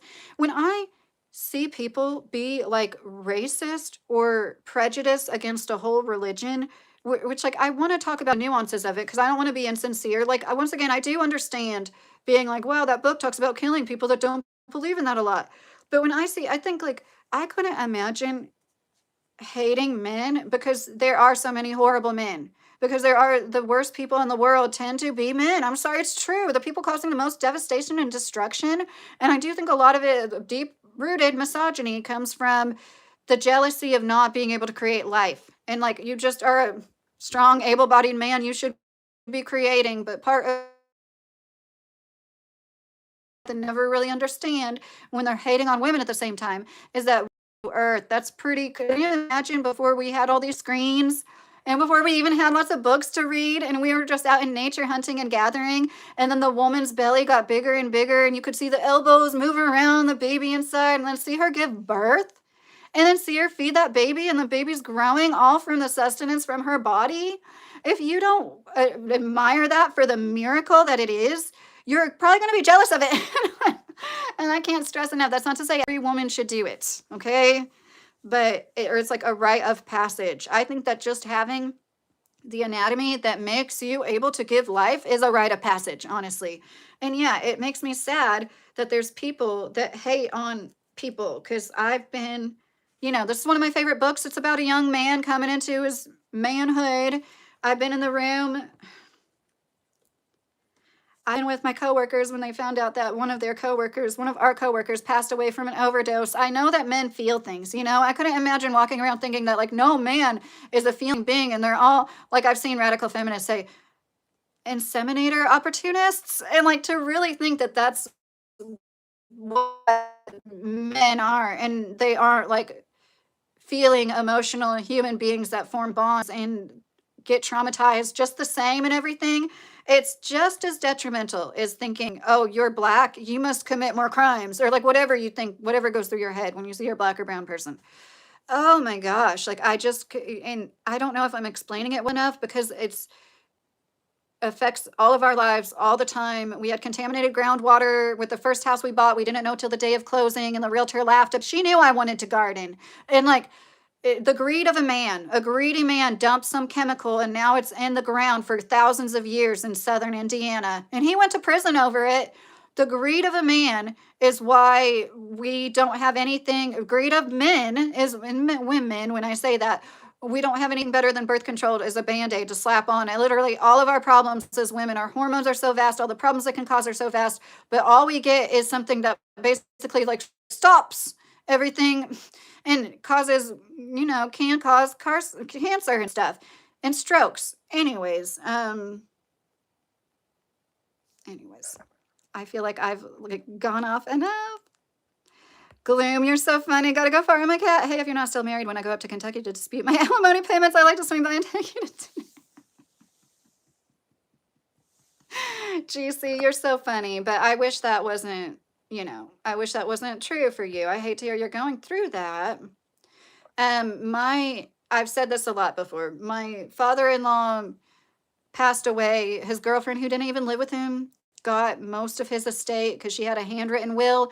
Oh, last time I looked her up, she was married to a 93-year-old doctor. I'm not kidding. And so anyways, you just need to, all the men out there, like, I know divorce sucks, but you need to watch out who you spend time with, because the wrong woman will know how to scheme the system and get all your shit if you have anything. Look at this. I need to make something with this. It came out of this. This is so funny. Look, this was something we bought, when like, I guess they just assumed she was going to win. And at the time, my oldest son was like into presidents. And it's really hard to find like action figures, presidents. Anyways, so this is something I always tell myself, and that's why it's out. I have it out because I'm like, I'm going to do something. Look at this. Isn't that funny? Oh, now it's like gilded in gold.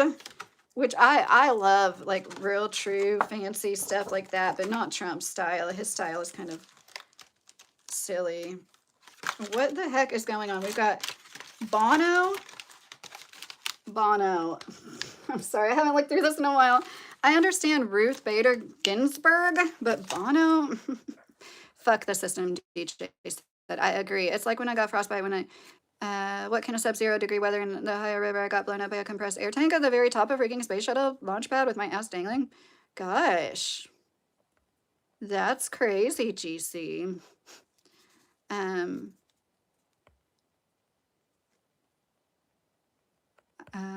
Without man, that miracle is just a period, X-Fi said. I don't know what you mean by that. I don't think it's because of jealous, but more brain structure and hormonal infrastructure. That's more of an indicator of certain behavior. Okay, and I want to clarify. I'm sorry, I should have said, not all men. That is not a thing that I feel about general men, all men. I'm talking about the most evil men, the ones that can't seem to stop, the ones that are just like, don't you have enough? Why do you keep frauding people? Why do you keep suing people? You notice how he'll never sue anybody that calls him a pedophile? Because he doesn't want the discovery on that. It's really interesting. He sued people like 2,000 times over everything else, but he's never going to sue anybody over calling him a pedophile. There's a reason for that. That's what I'm talking. I'm talking about the most evil men that like commit the most harm. It's like, what is going on with you? Why can't you stop? It's a deep rooted insecurity, and they are extreme misogynists. They wish they could create life like women, even if they know that they're lucky they don't have the bodies that have to go through that. You know what I mean? They still would like to be able to be the person that like, and I think that's what a lot of red-pilled men, they're jealous of women. They don't like how women have inherent worth. I don't like how a man's only worth is what he can provide, but welcome to late stage capitalism. I don't want my sons being looked at just as what his bank account, what he drives, but that's the fucked up world we live in. But women with their beauty and their fertility have this inherent worth. It's so serious when you blow up 173 schoolgirls. I hate to be so rash about it, but it's true. They were genociding. They knew those 173 women were going to bring in how many other people into this world who would probably be Muslim, and how many of them would be women.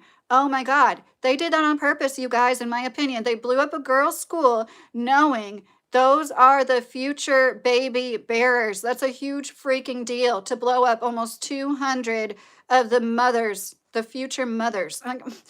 Oh, it's so messed up. That's why I'm like, I don't care what's in their holy book. They're not doing that to other people. They're not infiltrating the entertainment industry, like literally everything. The banking. Oh my God, banking. Who owns all the banks? Let's be real. Who owns the major corporations? Who's in bed? That all the same people in bed together.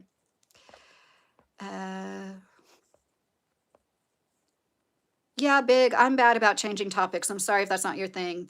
I just do my thing and I figure I'll attract who I'm meant to. And that's kind of what's happened. And my channel keeps growing. But I totally understand everybody's complaints. I feel I know I need to stay on topic. That's why it's not good for a man to be alone. Dudes react extremely more violent than women for sure. Poor self-control. Yes, Richard. And part of that is they're denigrated into thinking that like emotions are bad and that like being emotionally intelligent is simping.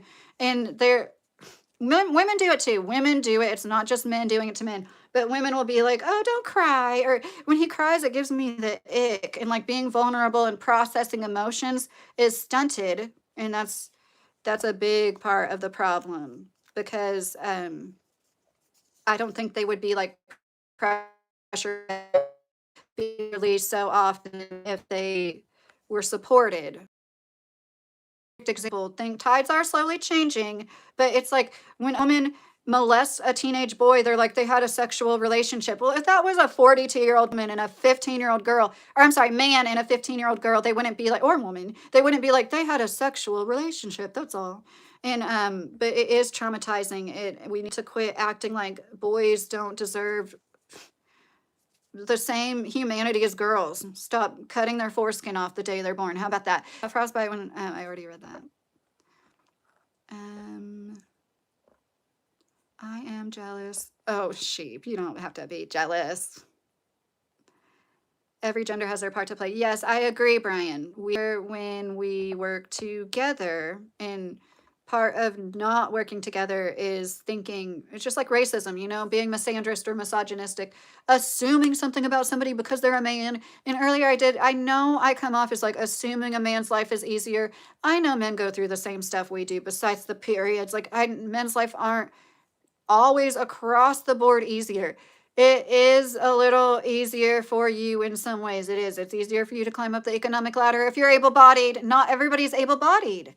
So, and by able-bodied, that includes mental health to me. So I was just showing this little paper doll. I'm kind of annoyed that his foot got ripped off, but Representative Liu called him a rapist. Child abuser on hire. Crickets from Trump. Richard said, oh, I didn't know that. Hi, JC. You should be the president of your country and a supermodel. Oh, Brian. you should go to the eye doctor. That's what I tell people like you. I'm not saying he's a pedophile, as everybody seems to be jumped to the conclusion on, but he said he's going to release the files and now he's hiding something. GC, well, there's one case in particular. I know it sounds so outlandish. I understand why it's hard for people to believe, but there's a 13-year-old. I mean, she was interviewed by the FBI several times when she was 13 years old. Supposedly she got pregnant by Trump. And it's like these stories, they're so far-fetched sounding. And supposedly there's people that say he would line them up at like Mar-a-Lago, and I don't even want to talk about this on my channel. He would do certain things to gauge how tight certain places were, if you catch my drift. And it's like things like that. I think that would be more easier corroborated than they make it out to be. Like, I think there's probably a lot of, yeah, the Epstein files. I'm sure there probably is proof. That birthday card he wrote Epstein, the way he said, it's with these Satanists, they like to put it in front of us. They like to show us. They think it's cool. That's how gross, dirty men have always been. They just want to put it right in your face. And it's like, that's happened so many times. I've been conditioned. Even though it grosses me out, I don't respect it. I don't think it's cool when people say what Trump said, grab him by the PUSSY. I'm conditioned to just be okay with it, like most people, because my whole life I've heard dirty jokes from the oldest man in the room. You know, men bonding over this shit. There's like, what's the similarity between it? This is one of the first things my stepdad, I'm not kidding. I think one of the first things I remember my stepdad saying in front of me, what's the similarity between a Hoover vacuum cleaner and a wife? They both stopped sucking after 10 years. I'm like, I didn't even know what that joke meant at the time. Anyways, so that's one reason why people, if you're like, why would anybody support Trump? He says the raunchiest things. You must have had a blessed life where nobody talked raunchy in front of you, which I do think is great. I'm not making fun of. I think that's great. Bless your heart in a truly precious way.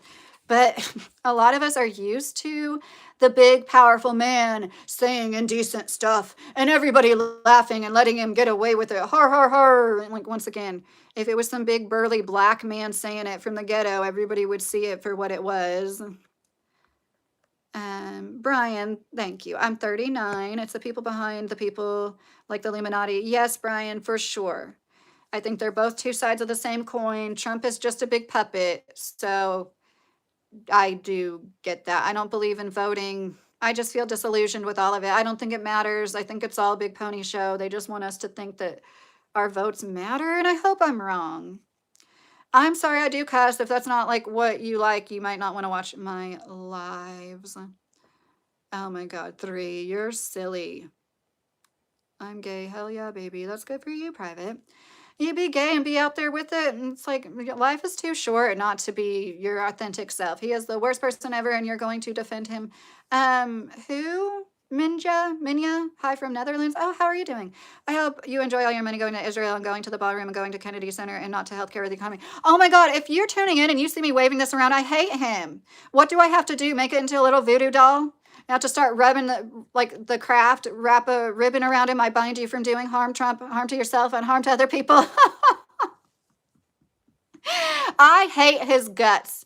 Anybody else tuning in, I did support Trump, and I understand why people did until the last year or so. Between the Epstein files, Iran, and yeah, Israel, no, I don't support Trump. I started losing support for him when he became the Pfizer salesperson during his last term. But I still felt like Kamala wasn't any better. Kamala has a Jewish husband. I don't think she would have been any less in bed with Israel. None of them are, but Thomas Massie. And now they're spending the most amount of money that's ever been spent in a race like this, in a district race, is that what it's called? I'm sorry. Literally the most amount of money ever spent, all in our faces. This is like clear as day. This is why money needs to be taken out of politics, because Thomas Massie is one of the only principled Republicans that actually stands on his principles. That's Kentucky for you. I'm telling you, there's a lot more of us per capita here than other places. I've lived in Florida, California, Indiana, and Kentucky. Everybody gives Kentucky a big, every time I say I'm from Kentucky, nobody's ever had anything nice to say about it until I started social media. And then there's people that are like, oh, Kentucky, I love going there, or something like that. You know, then I have had nice compliments. I'm saying when I was a transplant in Indiana, California, Florida, and people, where are you from? I'm like, well, I'm from Kentucky, but I've lived, and they're like, even in Indiana, we're like neighbors. And people in Indiana look down on people from Kentucky. I'm sorry. Home of the Ku Klux Klan. Most racist people that I've been around personally wasn't in Kentucky. And once again, they're everywhere, unfortunately. Chad said, you remind me of a best friend I used to have. Oh, that's sweet. I don't support Trump because hard Americans and loves the Jews. Look at the ghost. Yes, I definitely don't support Big Epstein. Said Trump is my best friend. He's rude and petty and lies constantly. Yes, Ron. And see, when you're used to being screwed over by your government constantly, like the other politicians before him, they talked a good game. Obama was a really charming guy, and he didn't do anything. He's totally screwed us over. We literally had to leave the state we lived in because we couldn't afford health care after the Obama Act passed. We couldn't afford to pay out of pocket for health care. We were in that income bracket where it's like we were forced to, but we didn't want to spend like $1,200 for the 5 of us, which this was like 10 years ago, mind you. But it was just ridiculous. It was the kind of thing that's like, this is going to totally change our lives. And we already had healthcare before through a concierge pediatrician. I don't have a daughter. I have 3 sons. I would never leave. I don't leave my kids alone with anybody. My 3 sons, like the only people my sons were ever left alone with was like my aunt, my mom, and one time they slept over at a house with 5 kids. And even years later, I was like, you know, that one time you were at so-and-so's house? I'm like, did anything happen? Because I started to feel bad. I'm like, I wish I hadn't ever left them. You just never know. But anyways, nothing happened. I stand behind parents that don't do sleepovers, though. And I think that's sad. But it's like this world is so evil. Did you see what Trump said about the new politician called Dick? And it's the people that vote because it's propaganda. Make them believe it's something which is not true. Yeah, Brian, and a lot of us have fallen for it. I'm no better than anybody else. I just think they're all run by big oil, big pharma, and tech. None of us matter. We are like the chattel slavery to them right now. We are their livestock, and the GDP is like us and our tax dollars, basically. Look at the ghost that being gay isn't being authentic, it's being a liar, actually. I mean, if you want to think that, you can think whatever you want. I couldn't imagine walking around thinking, some of my favorite people in the world are gay. I really don't think that they aren't genuinely born like that. Trump is a Jew, enough said. Barry said, yes.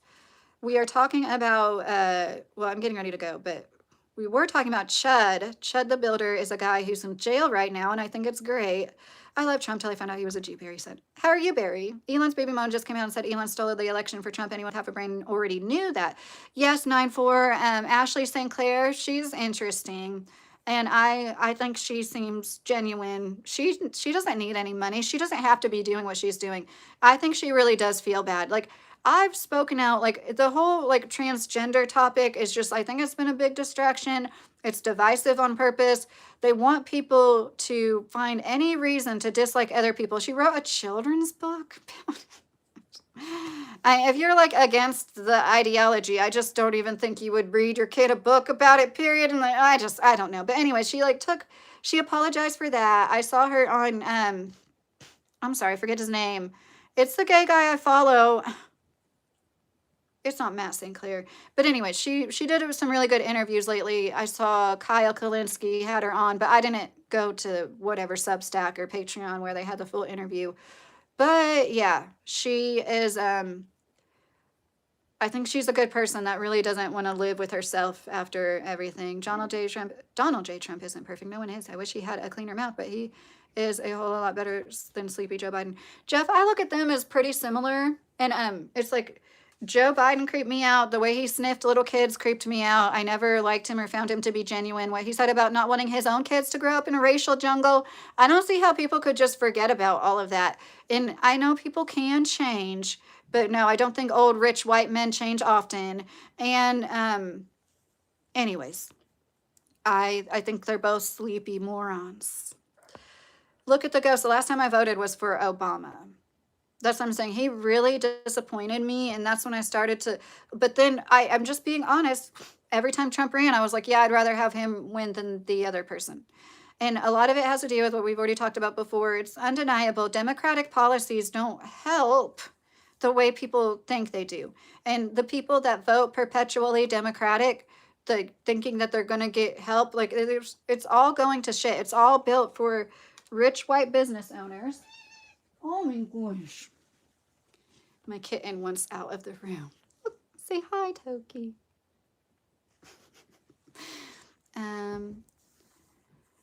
You're saying no, you supported him from the very beginning, then you don't get a pass. Well, if that's how you want to think, that's another way the divide and conquer is working, because I know different people are going to come from different backgrounds and have different perspectives, and then you're just going to further, like, cut somebody out because of one aspect of them when people are so multifaceted. That's like part of why we will never gain together. And I know you're like in the Netherlands, so it doesn't matter as much.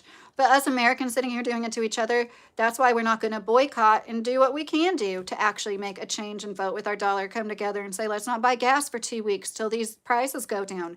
We'll never do that because we just like hate each other so much. And it's all about trying to prove the other one right or wrong. I know I wasn't wrong for not wanting Kamala Harris to be president, okay? Anybody that thinks that salad word or whatever, word salad, I meant mumbo jumbo crap that she spewed was like any better than Trump, you just hate Trump and would think anybody was better than him. I don't understand why they don't use Bernie. They didn't use Bernie years ago when Hillary ran. I don't get it, other than they know that like things might actually go and other, the actual general population might get some of what they want. No, I've not heard the new Drake album. Thanks, Brian. You're really laying it on thick. Taffy, what do I need to educate myself about politics? Our president is, okay, already. Our president is flushing down everything. The worth of our dollar, our relationship with other countries. Our reputation is going to be changed for so long. I don't see how anybody isn't worried and concerned. It shouldn't be about which side you believe in. You should be able to see it subjectively. He is starting World War III. He says something different about it every week. He's the one that's not to be trusted. He's a career politician, just like any of the rest of them. In a way, it's worse because now we're in this stage of like technocracy, oligarchy, where it's the people with the most money have the most power. That's why these billionaires are, when he got inaugurated and there was billionaire CEO standing behind him, I was like, oh shit, it's over. Honestly, I really did think that. I'm like, okay, fuck. But I don't think it would have been better with Kamala Harris, honestly. And that's not just me trying to justify. I don't have to justify anything for anybody. I know I'm a good person. Yes, I do know Donald Trump is laughed at universally by the rest of the world, funky monkey. I totally get that. It feels like we're living in a movie, that somebody that is from his background was even a thought. It just shows. That's what I'm saying. It's the richest people. It is a technocracy. You can't even run for president without having like $200 million or something for the election, for the campaign. I mean, it's like literally just for ultra wealthy people like him, and they're just doing each other's favors. And then the billionaires are so weakened. They're weak people. That's what I want to try to spread on my channel. The message that us working class people need to be proud and stand strong in the fact that we do everything for everybody. That's something that you should be proud of, and you shouldn't let it bog you down that like, oh no, that's what they want. I can't pay my bills, and like this energy harvesting. If we were all like super proud of what we did and like looked at them as like the indigent ones that can't do anything for themselves, I look at really rich people like single-celled organisms that they're an amoeba that floats around. Everybody else does everything for you. What do they really do? What do these billionaire CEOs, multimillionaire CEOs, what do they really do? I know they have some meetings sometimes to be like an ambassador of sorts. They don't really work. Trump's not working or doing much that's important. And it's important for people to stop being like, oh, you're one of those? Soon we're all going to be, I hate to say that, not starving, but scrambling for resources and food. And like I said, when you're broken down on the side of the road in Kentucky, you get help within a half an hour. People aren't like, hey, who'd you vote for last election? Hey, what church do you go to? Or what God do you believe in? Or, are you gay? People just, you'd be surprised. I'm sure there are a lot of bigoted fucks, okay? But it's not like people think it is. That's why AOC left us out of her little speech talking about the South. And that's the same thing. Just talking shit about like whole entire states of people. You know better. If you're a politician, you should have traveled enough to know that there's everybody everywhere. And this like the divide and conquer of it. Trump sent his daughter and son-in-law to Saudi Arabia to get bribes, Ron said. Obama is one of the worst presidents ever. Signed off over 280 drone strikes against African activists. The reason Elon was blue then. Yeah, Tommy, I know. Him, what he did really made me realize they're all the same, you know? I'll never forget when I was following this girl named Syrian girl. And when they started bombing Syria, and then I realized, like, he's just like a fucking warmonger like everybody else. What good is having a principled Republican when Democrats lie, steal, and cheat their way to authoritarian power? We need Republicans willing to play dirty, not principally. Oh, I don't know what's playing dirty if it's not Trump going against Supreme Court orders locked. I mean, he's about as dirty as it gets. No, I think we need people that actually want to do right by their constituents and not just help rich people be richer. That's the root of the problem, is the greed. Um, well, yes, you are part of the peasant class. This isn't surprising. Yes, T-gas. And the peasant class is most important and will therefore be the most rewarded in every way. And I'm not just talking about spiritually, although I do believe that. I think a lot of it has to do with the fact that I have a fucking backbone. When I lay down at night, I fall asleep quick and I sleep good. And when I wake up, I feel good. And I feel really happy when I see other people doing well. And I couldn't imagine being the kind of evil that it would take to be the polar opposite of that, what these people are. Just want to take from people and want to gain more at others' expense. You should always want to do better. You should always want to work hard and gain stuff, sure. But you're a greedy fuck once you gain it at other people's expense and decide you can, but you're not going to pay people a living wage because you've got to hoard the money. I look at multimillionaires. I'm talking about like hundreds of millions of dollars. I know a million isn't like it used to be. They're hoarders. The difference is they don't have toilet paper in their bathrooms. They don't have bags of trash and old food containers piling up in their kitchen, but they have digits piling up in their bank account. And it's even worse. It's even more insane because I'm sorry to call people insane, but you know, it's a mental thing when somebody's depressed enough to live like that. You have to be, you know, a bad person. That I think it's part of the good versus evil in this world. But I really do, oh my God, the chat. I really do feel good about myself in my life, even though I'm poor and somebody might make fun of me for being poor. It'll just give me a month or two and you'll see what this poor Kentuckian does. And you'll see why, like, nobody can say anything. I can garden and make the most beautiful gardens. The best self-boost of self-esteem I ever got was when I left our first house and we had like the U-Haul packing it up. I'm not exaggerating. At least a dozen people stopped by and told me how beautiful my gardens were, how much they were going to miss seeing me garden and my flowers and stuff, and how they just like always saw me outside and it was so great and my gardens are so beautiful and I should be so proud. And it was like people I never met, just neighbors from the neighborhood that would drive by. And so yeah, I know what it's like to be praised to help improve a community truly, because that is community improvement. Yes, it is. And I gave away seedlings and food. Like, it's not just about people looking at it and thinking it's pretty. Taffy, it's like 87 degrees outside. I was gardening all morning. Trust me, I got all prettied up for you guys. I did not look like this before I got on here. I was in my son's basketball shorts. And I was out there sowing seeds. I was preparing to sow a lot of crimson clover I'm really excited about. So I was weeding the area, and then I was like, gosh, I need to take a break for like the hottest part of the day and then go back out there in the evening. I work harder. I know I work harder than anybody who's telling me to work harder, okay? I know for a fact I work harder because I myself as a hardworking people, I don't feel the need to go around and tell other people to work harder. It's that projection going on again. It's low self-esteem. You know, you yourself aren't working hard enough, or maybe you are disabled, I'm sorry, and you really can't. That's different. But you see somebody and you're like, work harder. It's like nobody who really works hard talks like that. Just like nobody who's like a beautiful, handsome, or beautiful person goes around and is like, your one eye is smaller than the other. Your teeth are yellow. I don't really like blacks for the most part. I don't give a fuck who doesn't like it, R. Hughes said.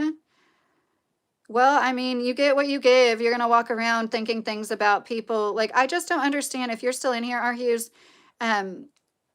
I've had good experiences and bad experiences with Black people. I don't understand letting the few bad ones override and me walking around thinking I don't like all of them. I just, my mind can't quite grasp that. That's like one bee stinging you, and then, okay, I do understand if you have like, you're nervous about being stung again, but like just automatically, see, I bring that up because I'm around bees constantly all day, every day, constantly thinking every bee is out to get you. And like, no, they're not. Our whole life, we are waiting for someone to show up, but what we were really waiting for is for ourselves to show up. Yes, gloom. It's like a Hallmark card. Taffy, this chick has trauma to her brain. She is not indicative of a typical American political commentary. Yeah, because typical American political commentary is very biased, either extremely to the left, extremely to the right. And that's why people don't usually rise to the top as a centrist like me. I'm a registered independent since age 18. And yeah, locked after 40 years on this planet in this country, I can honestly say most Americans are like me. Most Americans do fall somewhere in the middle. Most Americans do take a little bit from both sides. They aren't strictly to the left, strictly to the right. And that's why in the last 10 years or so, they've been trying to make us like that because it is divide and conquer. No, my whole life, people weren't so freaking strict. Thank you, R. Hughes, for the clap. And yeah, I think most people, if they could make real change, they would agree with me and say, we don't want our tax dollars going to fight forever wars. We don't want to fund Israel and their healthcare and the chunk of money they get when they turn 18 or whatever. We don't want to fund their lives completely. We want to do better for our infrastructure, our future generations. We want to at least make like the first 2 years of college free, or at least stop making education so expensive that soon it's going to be only upper class people that can even afford to get an education to get ahead in life. I mean, it's already kind of like that. It's already like a lot of people, if they take out student loans, their second biggest bill for the rest of their lives is going to be their student loans, because they've got a mortgage and then they've got like $500 or $800 or more in student loans that they're paying. Oh, third, if you have a good wage and you're paying $1,500 for health insurance, you know, it'll be like mortgage, health insurance, or health insurance, mortgage, and then it's just insanity. It's literal insanity. I have 3 cats, Dottie, Stewie, and Cooper. Oh, that's cute to see. Dems are always going on about I bet or I think or I'm sure that, meanwhile it's nothing but them reinforcing their own assumptions. Siamese stormtrooper. Democratic presidents have historically overseen significantly higher job creation than Republican presidents, Richard said. Yes, Richard, you are right about that. I know I was just learning about that the other day, and it just makes sense because all Republicans care about is making things more profitable, deregulating. Trump's first term, he did this thing, the town we lived at in Indiana, full of chains, okay? Tons of trains. It's like just southern Indiana, like Louisville has lots of headquarters because it's like the crossroads of America. Think about it. It's like where there's a lot of transportation from East Coast, West Coast, North, South, and the Mississippi River, the Ohio River, and everything too. But so, oh my God, I just totally lost my train of thought. Oh my gosh. Oh, so Trump made it so these trains can just stop. Just stop on the train tracks. So you're at a light for literally 20, 30 minutes because whatever, now the guys, I'm sure it has nothing to do with the actual people actually working. It's the guys at the top get to make more money because they get to like stop and unload it just wherever in the middle of town. There will just be a train sitting there for 20 or 30 minutes. And then of course they had to make all these bypasses in the country to go around the train tracks. Total, oh my God, it was like life-changing. And then all the immigrants, and once again, no, I'm not racist, but when your kids are going to a school where literally 50% of the kids there don't speak English, it's not conducive to a good education for any of them. And in that town, they're still talking about making a English only and then Spanish only school. Like it's that bad that it's like we need to have like a Spanish-speaking school. That's what happens when there's no assimilation and we went from being a melting pot to possibly mosaic, where it's like you have so many people coming into community at once and they're not going to learn English. Why would they have to? They've got all these other Spanish speakers. They've got Spanish businesses and, and it's like, shit, I don't want to learn Spanish. But that's one reason I wouldn't think to move to a country where people spoke it unless and until I did. Damn, I have 4 cats. I forgot about my little Princess Sophia. Jesus, that. Locked and loaded. This woman really solidifies my opinion of repealing the 19th Amendment. That's so funny. Did you know that men commit over 80% of the violent crimes? Did you know that your fellow peers are why none of us can like walk around cities late at night and not be unsafe? Did you know the #1 cause of a pregnant woman dying in the US is the hands that got her pregnant? That makes me want to repeal men's rights to do a lot, but That was a joke. I don't think that. No. That's what I'm saying. The whole point is like men can be so awful. Men are the biggest demons, doing the most damage, doing the most harm. I'm thinking Trump, Netanyahu. I'm thinking of those kinds of men, not you guys that are like trolls in the chat. Okay, I don't know you. But like the people doing the most harm, taking from the most people, siphoning the most off the most people, the people responsible for shit. Like there's two boys with this muscular dystrophy. They're twin boys, and their insurance company gave one boy the treatment and the other boy doesn't get it. And it's, you can already see the difference in the boy that doesn't have the treatment. His muscles are wasting away and his brother is developing fine. How can anybody think that that's okay? And could you imagine being their parents, and seeing this and like witness? Of course, you want to save the one child, but like this is the world we live in. We have all the money in the world for Israel, all the money for wars, but we can't help our most vulnerable, innocent children with like healthcare that we do have. We could provide, but we're not going to, because we're going to draw the money at like one $3 million treatment. It's really expensive, but still, how can anybody, and then we're blamed for being the emotional ones. You need some emotion. You need to think about the nuances of things. Men do too. You need to be in touch with your feminine side. So you aren't just somebody that walks around just thinking about what makes his dick hard. I'm sorry, but it's like, what is a great man? Dude, where's the George Washingtons? We don't have any. We have Trump. You know what I mean? And then we're going to turn around and talk about repealing the 19th Amendment when women are like literally the glue that holds society together. And I'm sorry if you've been with some shitty women. If all you've ever known are shitty women, you need to do some improvement on yourself, because you're the common denominator in that situation. But I know everybody goes through shit, and there are a lot of bad situations, and women are being ruined by like social media, and like sometimes it's not anybody's fault. We're just products of our environment. There's no real left, mostly liberals and rightists. Liberals can be sold the same crap as the right, Patrick said. Our forefathers went to war over 2% tax. What the hell have we become? Barry said. Exactly. And like I said, RFK was talking about sperm. What is it? What is the word I'm looking for? The amount of sperm, it like falls down 1%. You know what I mean? Sperm count in men each generation. That is serious. That is something we should take seriously. But once again, since RFK said it with his goofy fucking fake tan, or well, I know he takes some supplement to make his skin look like that, because he said it, a lot of the people that could be listening and doing something about it automatically aren't going to. See how that works out? And it's like, just like I'm a woman with PCOS. I've been open about that.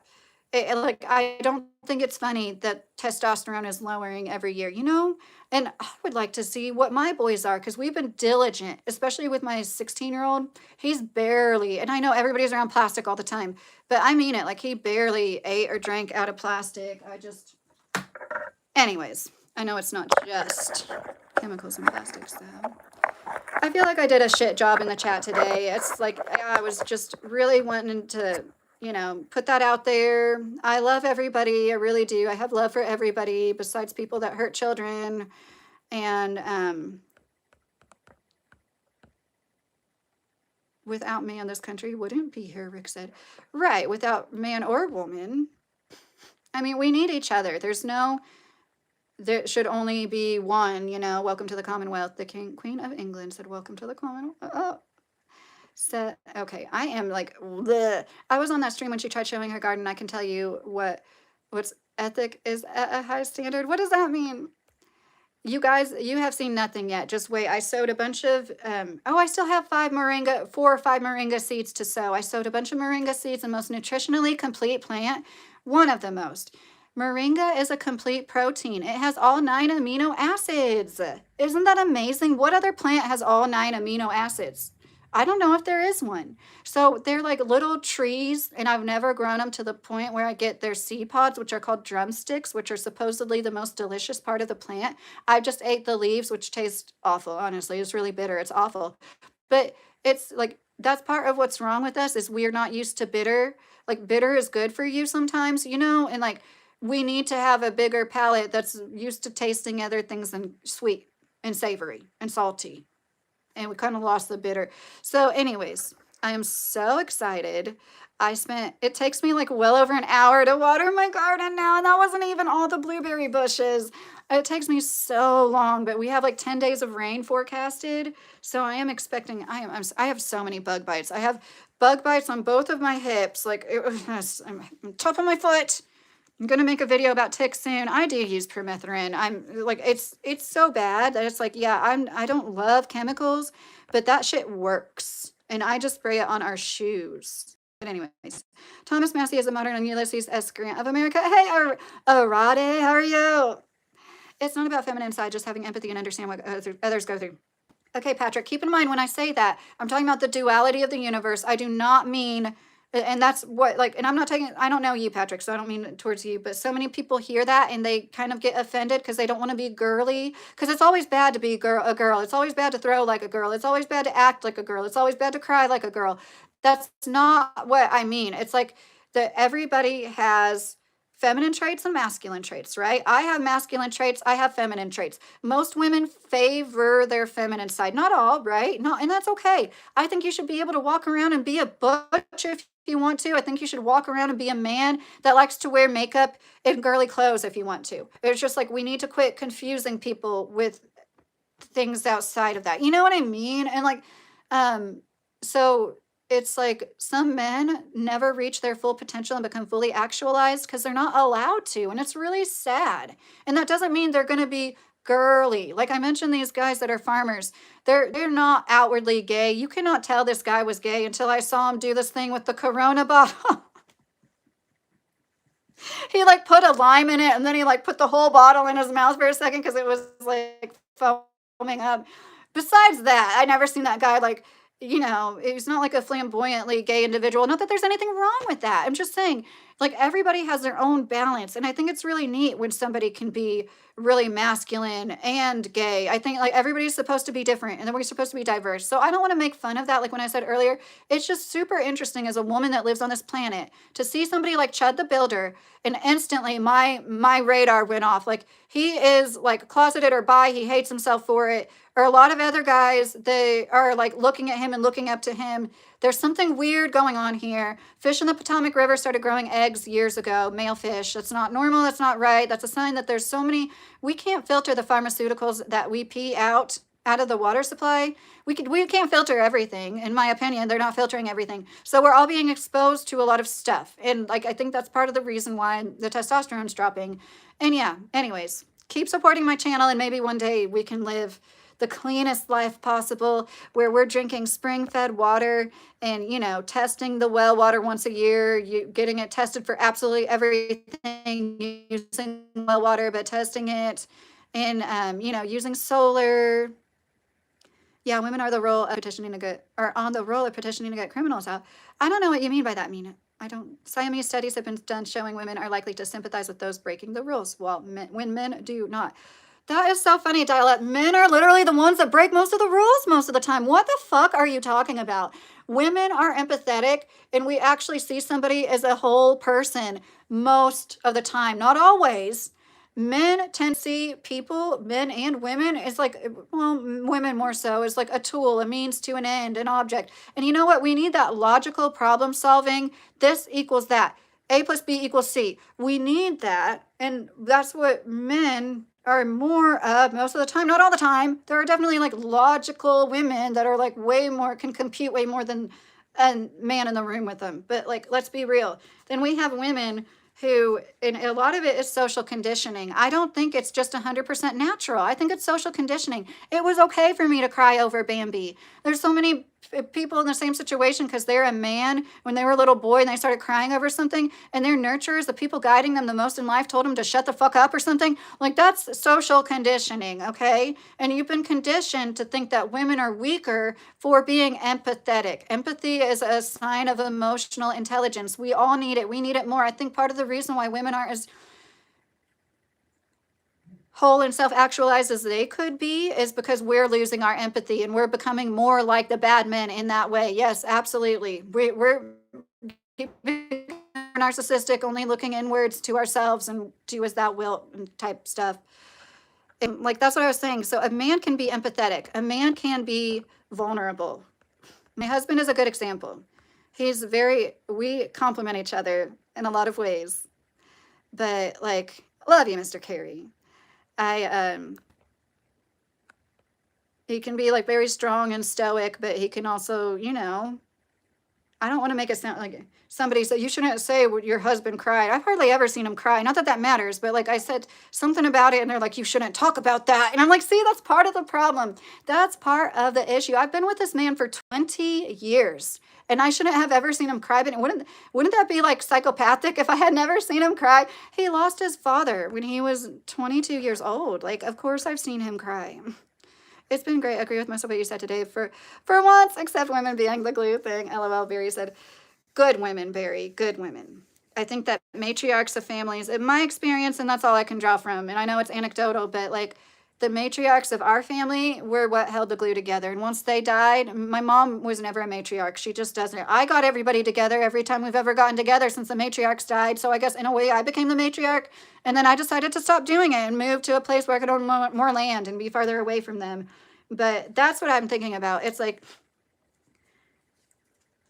most people, when they get a promotion, something good happens in their life. Most people, God willing, have a good woman in their life they want to talk to about it. That are like, oh. And sometimes it's going to be a man, yes. And that's part of the downfall with parenting and the whole issue of like men not being as present as they should be sometimes, not all. It's because of the way we're conditioned. And men are conditioned out of being a nurturer, a caretaker. My husband is, there's differences. You know what I mean? There's going to be differences. It's definitely not exactly the same, but yeah, my husband was like just as good of a parent as me. I think kids need both, Folks are listening to the brainworm guy, Richard said. I agree with a lot of what the brainworm guy says too, Richard. I do think that he's on the right track with most of what he says. But yeah, it's unfortunate. He's freaking crazy and it's just like the anti-vaccine stuff. I know so many people don't ever listen to any nuances. And then that's like some of the worst representations. These people like Dr. Sherry Tenpenny, I'm sorry. There's a lot of doctors that speak out. I'm so grateful for it. But once I saw more and more of what she said, I'm like, you're just making us all look bad, man. Exactly. I don't have an idea, which is why you listen and humble yourself, plus engage empathy, Patrick said. I don't understand why every great counter argument, and yeah, every scene what a woman judge does with a violent criminal, Siamese stormtrooper said. Well, if you're talking, I don't know what you mean, violent criminal from what gender? And I don't think female judges, I know that like between men and women, all judges give women lesser sentences, and I don't think that's fair, but I understand it. First the frogs, now the fish, Edge said. Now the bugs, Mr. Boston said. Richard, you love democracy. Why did your party ignore the primary twice in a decade? Dial said. Trying to get down to the end because I do need to go now. Yam clapper. This 304, that's funny. It's been a while since I've been called that. Isn't that so funny that is like a slang term now? I remember when we were growing up on our calculators spelling out like boobs and hell. And every time I see 304, because that's hoe on a calculator, if you didn't know, I think about spelling out boobs. And I was like, oh, you guys are so juvenile. I'm in the islands drinking forever chemical rainwater in a cistern, Patrick said. Oh, I hope not. What do you think we celebrate as Skull and Bones oligarchy? Mr. Boston said, yes. What is this feminist talking about? The labels. GC, for your information, I was menapped by my ex. She tricked me into it. Are you trying to say like kidnapped? I hope you're joking. User said, unfortunately, you're smarter than most people. I mean, I think everybody's smart in their own ways. You know what I mean? But like, I think part of what makes me as smart as I am is I do have interest in varying subjects. And most people just like aren't so all over the place. So it's a gift and a curse, I've never been formally diagnosed, but let's be real. So you think empathetic means vulnerable? No, Ghost, it's not the exact same thing, but they kind of go hand in hand. You know what I mean? And it shouldn't. It shouldn't. But that's the way we've been socialized, that like this is the weaker thing to do, to be empathetic, to be vulnerable, to be emotional, to show all that to somebody is weak, when really it's not. It's the opposite. If you can communicate well, the best advice is like, you just have to work on your communication. Strength is servitude, making sure others are strong before yourself. It makes a servant stronger. Patrick, I like that. Patrick, I've already said a few times today, if you're still in here, that good leaders care about everybody around them, right? And that's what we're lacking. I was just reading about George Washington to my kid the other day, and it's just like, God, like I knew about George Washington, but man, I forgot how great. And like, yeah, everything is going to shit, and like, yeah, but I don't want to live back then. Like half the women that gave birth died, so I know the pros and cons, Um, absolutely nothing worth taking seriously other than confirming feminism is brain rot. You guys talking about feminism have no idea who you're talking to. I've spoken out about, most people would consider me a TERF, the stuff that I say about people transitioning genders. I've said I supported Trump in every election. I just stopped supporting him because of the Epstein files in Iran. I'm a registered independent. I've been a conservative, lean to the right most of my adult life, but now I don't anymore. But eating, so isn't that funny? It's like a analogy from my heart. No, I need to go anyways. But I love you guys. Thank you for talking so much. And I hope that everybody has a great day. And yeah, let's keep, can we just agree to stop blaming everything on feminism and everything but the actual root problem of everything, which is greed and oligarchs? It's definitely not women wanting rights, but just to finish my thought, I have spoken out about enough that like I don't think most feminists would necessarily want me in their spaces, because I do see the truth for everything, and everything's been used against everybody else, including feminism. I don't think feminism is a bad thing. I think it's silly when women speak out against it, because we wouldn't be here if it wasn't for it. But I do think it's super interesting that at a time when World War III is starting, we're about to see food shortages. We are about to see true, maybe not scarcity, but the cost is going to cause shortages for a lot of people. People are going to be in dire straits, and it's not going to be because of feminism. And it never was. And y'all need to like go learn some skills, do something with yourself, and quit sitting around watching things and engaging in content that makes you think that literally every problem in the world is because women want rights. And we do have all of our rights, legally. So I don't think that it's about egalitarianism. And I've said so many times, I'm glad Kentucky was one of the first state to default to 50-50 custody during divorce. The first state. Nobody gives us any credit when we're progressive in good ways. We're not just some hicks from the sticks that don't do anything. But anyways, I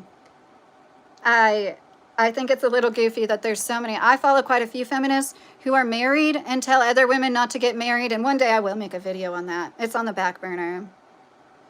So I love you guys. I am going to go. Who are you talking to, Cable Dog? I work and my husband works. Yeah, my voice is kind of annoying to myself, Cable Dog. Actually, it is. I have a sinus hole from a bad root canal, and I swear I have like this nasally voice that I didn't used to have before. Bye, guys. I love you.